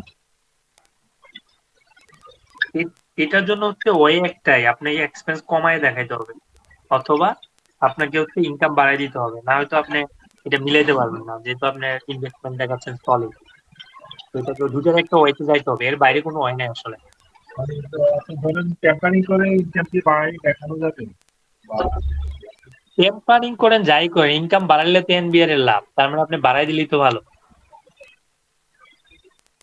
আচ্ছা আচ্ছা কারণ আপনি আচ্ছা দুইটা একটা ওয়েতে না গেলে তো আপনি এটা সমাধান করতে পারবেন না। তাহলে হ্যাঁ, তো আপনাকে যে রিটার্নটা আমি দেখাইতে চিন্তা করতেছিলাম, এটার মতোই হবে, আপনার দেখাবো আমি যদি মনে থাকে আচ্ছা, যে কি ঠিক আছে। একটা। এই বিষয়গুলো আসলে এগুলো প্র্যাকটিক্যালি চলে আসে, তখন আসলে পাজলে পড়ে যাওয়া লাগে যে কিভাবে কি করা উচিত বা কি এমনি কি, কারণ কাগজপত্র যা সামনে থাকে এগুলোর সাথে ওই অ্যাকচুয়ালটা মিলাতে গেলে কিছু মিলে না, আর সব ঝামেলা হয়ে যায়। আচ্ছা, আমি রিটার্নটা দেখাই, এটা নিয়ে আপনাদের সাথে আগেও কথা বলছিলাম, কিন্তু তাও আমি একটু আজকে যেহেতু এটা নিয়ে ক্লাস, এখানে দেখেন আপনি ওই ইনকামের উপর দেখাইতে হয়েছে 6,90,000 টাকা স্যালারি থেকে ইনকাম করছে, ভালো। সে কিন্তু এখানে ট্যাক্স, যেহেতু রিটার্নটা রেটে সাবমিশন করছে, তার কিন্তু জরিমানা টরিমানা সব মিলাইয়া এখানে প্রায় 32,480 টাকা ট্যাক্স আসলো। এখানে দেখেন ও কি করছে, 32,480 টাকা কিন্তু ট্যাক্স দিছে, এটাতে কোনো সমস্যা নাই। দেওয়ার পর এখানে যদি আপনার স্যালারি ব্রেকডাউন, না আমি 9010 BB দেখাবো, তো এখানে দেখেন আপনি খেয়াল করেন 6,90,000 টাকা, তার সাথে সে এক্সাম্পশন পাইছে 2,30,000 টাকা, তার মানে ইনকাম স্যালারি থেকে 4,80,000 টাকা।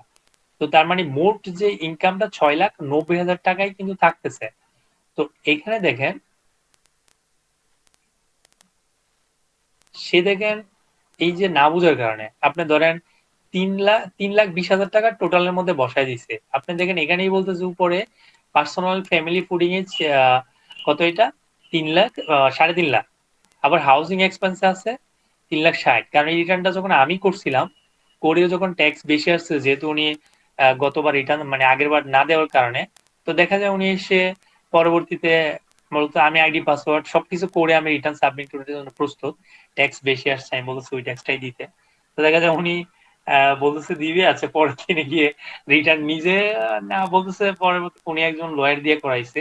তো লয়ার দিয়ে করালে তো এরকম হয় না, এগুলো আমার ডাটা দেওয়া, মানে এখানে ডাটাগুলো আমি দিলাম, তো এগুলো কোনো চেঞ্জ না করে এখানে কিন্তু চেঞ্জ করে বলছে মোটে, তো মোটে 3,20,000 চেঞ্জ করছে, আপনি দেখেন এগুলো যোগ করলে কত টাকা আসতেছে। তার মানে আমি ধরে নিলাম সেই স্বেচ্ছায় এই কাজটা করছে, মানে ইনকাম কমাই দিয়ে ট্যাক্স কম দিয়ে রিটার্নটা সাবমিট করছে। তো এখানে কিন্তু শেষ না, আপনি ধরেন আমি ধরলামই 3,20,000 টাকা খরচ করছে, তাহলে 6,90,000 থেকে 3,20,000 যদি বাদ দেই তাহলে কত থাকতেছে, আহ 6 লাখ, তার মানে কত 3,00,000, 3,70,000 মতো থাকে। 3,70,000 টাকা তো থাকতেছে, এটা তো ওর ব্যালেন্স থাকবে। তো সে কি করলো, মানে কোথায় গিয়ে কি কাজ করছে না করছে, এবার দেখেন আপনি আই10 BB, এখানে দেখেন কিচ্ছু নাই, আই10 দেখছো, টোটাল ইনকামও কোনো কিছু নাই, এক্সাম্পশন ইনকামও নাই, রিসিভও নাই, কিচ্ছু নাই, সব জিরো। তো এর আগেও রিটার্ন সাবমিট করছিল, প্রিভিয়াস এর কোনো ডাটা কিন্তু ও দেখায় নাই,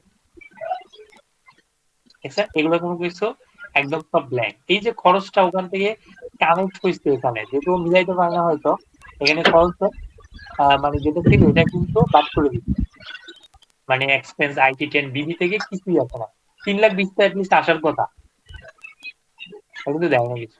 কেউ মনে হয় একটু মিউট করে বলেন প্লিজ। তো তারপর দেখা যায় এখানে গিফটের বা এটা আমি বাদ দিলাম, তার দেখা যায় কোনো এক্সপেন্সই নাই, কোনো কিছুই নাই, সোর্স অফ ফান্ড নাই, কিচ্ছু নাই, গ্রস ওয়েলথ নাই, কিচ্ছু নাই, সব জিরো। অথচ গত বছর থেকে তার ইনকাম মানে অ্যাসেট ক্যারি ফরওয়ার্ড হয়ে আসছিল। দেখছেন সুন্দর করে এখানে মিলাইয়া ফেলছে, সব জিরো। রিটার্ন সাবমিট করে ফেলছে। আমাকে হয়তো কয়েকটা টাকা দিতে হইতো, দিতে হয় নাই। এখন ধরেন এই রিটার্নটা যদি অডিটে পড়া কি অস্বাভাবিক? এই যে দেখেন এখানে কি ব্যালেন্সটা আসতো না 3 লাখ, যেটা 3,70,000 নাই, কিচ্ছু নাই। অথচ তার যদি ধরেন আগের বছরের ক্যারি ফরওয়ার্ড 15-20 লাখ টাকা ছিল, এই টাকা কিন্তু সে এখানে মানে শেষ করে ফেলছে, কিচ্ছু রাখে নাই। তো এই ফাইলটি রাসেল ভাই, এরকম সেম একটা আজকে আমি একটা এরকম পাইছি, আমার কাছে আসছে। সে এই গত বছরের আগের বছর ম্যানুয়ালি দিছিল একজনের মাধ্যমে, অফিসিয়ালের মাধ্যমে। ওইটা মোটামুটি ঠিক ছিল, কিন্তু গত বছর সে করছে কি, এক কম্পিউটারের দোকানে যায় দিছে, কম্পিউটারের দোকানে যায় করছে, ওই তার স্যালারিটা উঠাইছে, কিন্তু তার যে ক্যাশ ছিল, অ্যাসেট ছিল, ওই নেট ওয়েলথ ছিল, ওই কোনো কিছুই এইগুলাতে ফিল আপ করে না, কিন্তু জিরো আবার ঠিকই বানায় দিছে। এখন এই বছর আমার কাছে আসছে, আমি তো বলছি এখন গত বছরের যদি নেট ওয়েলথ না থাকে তাহলে এই বছর আমি করব কিভাবে?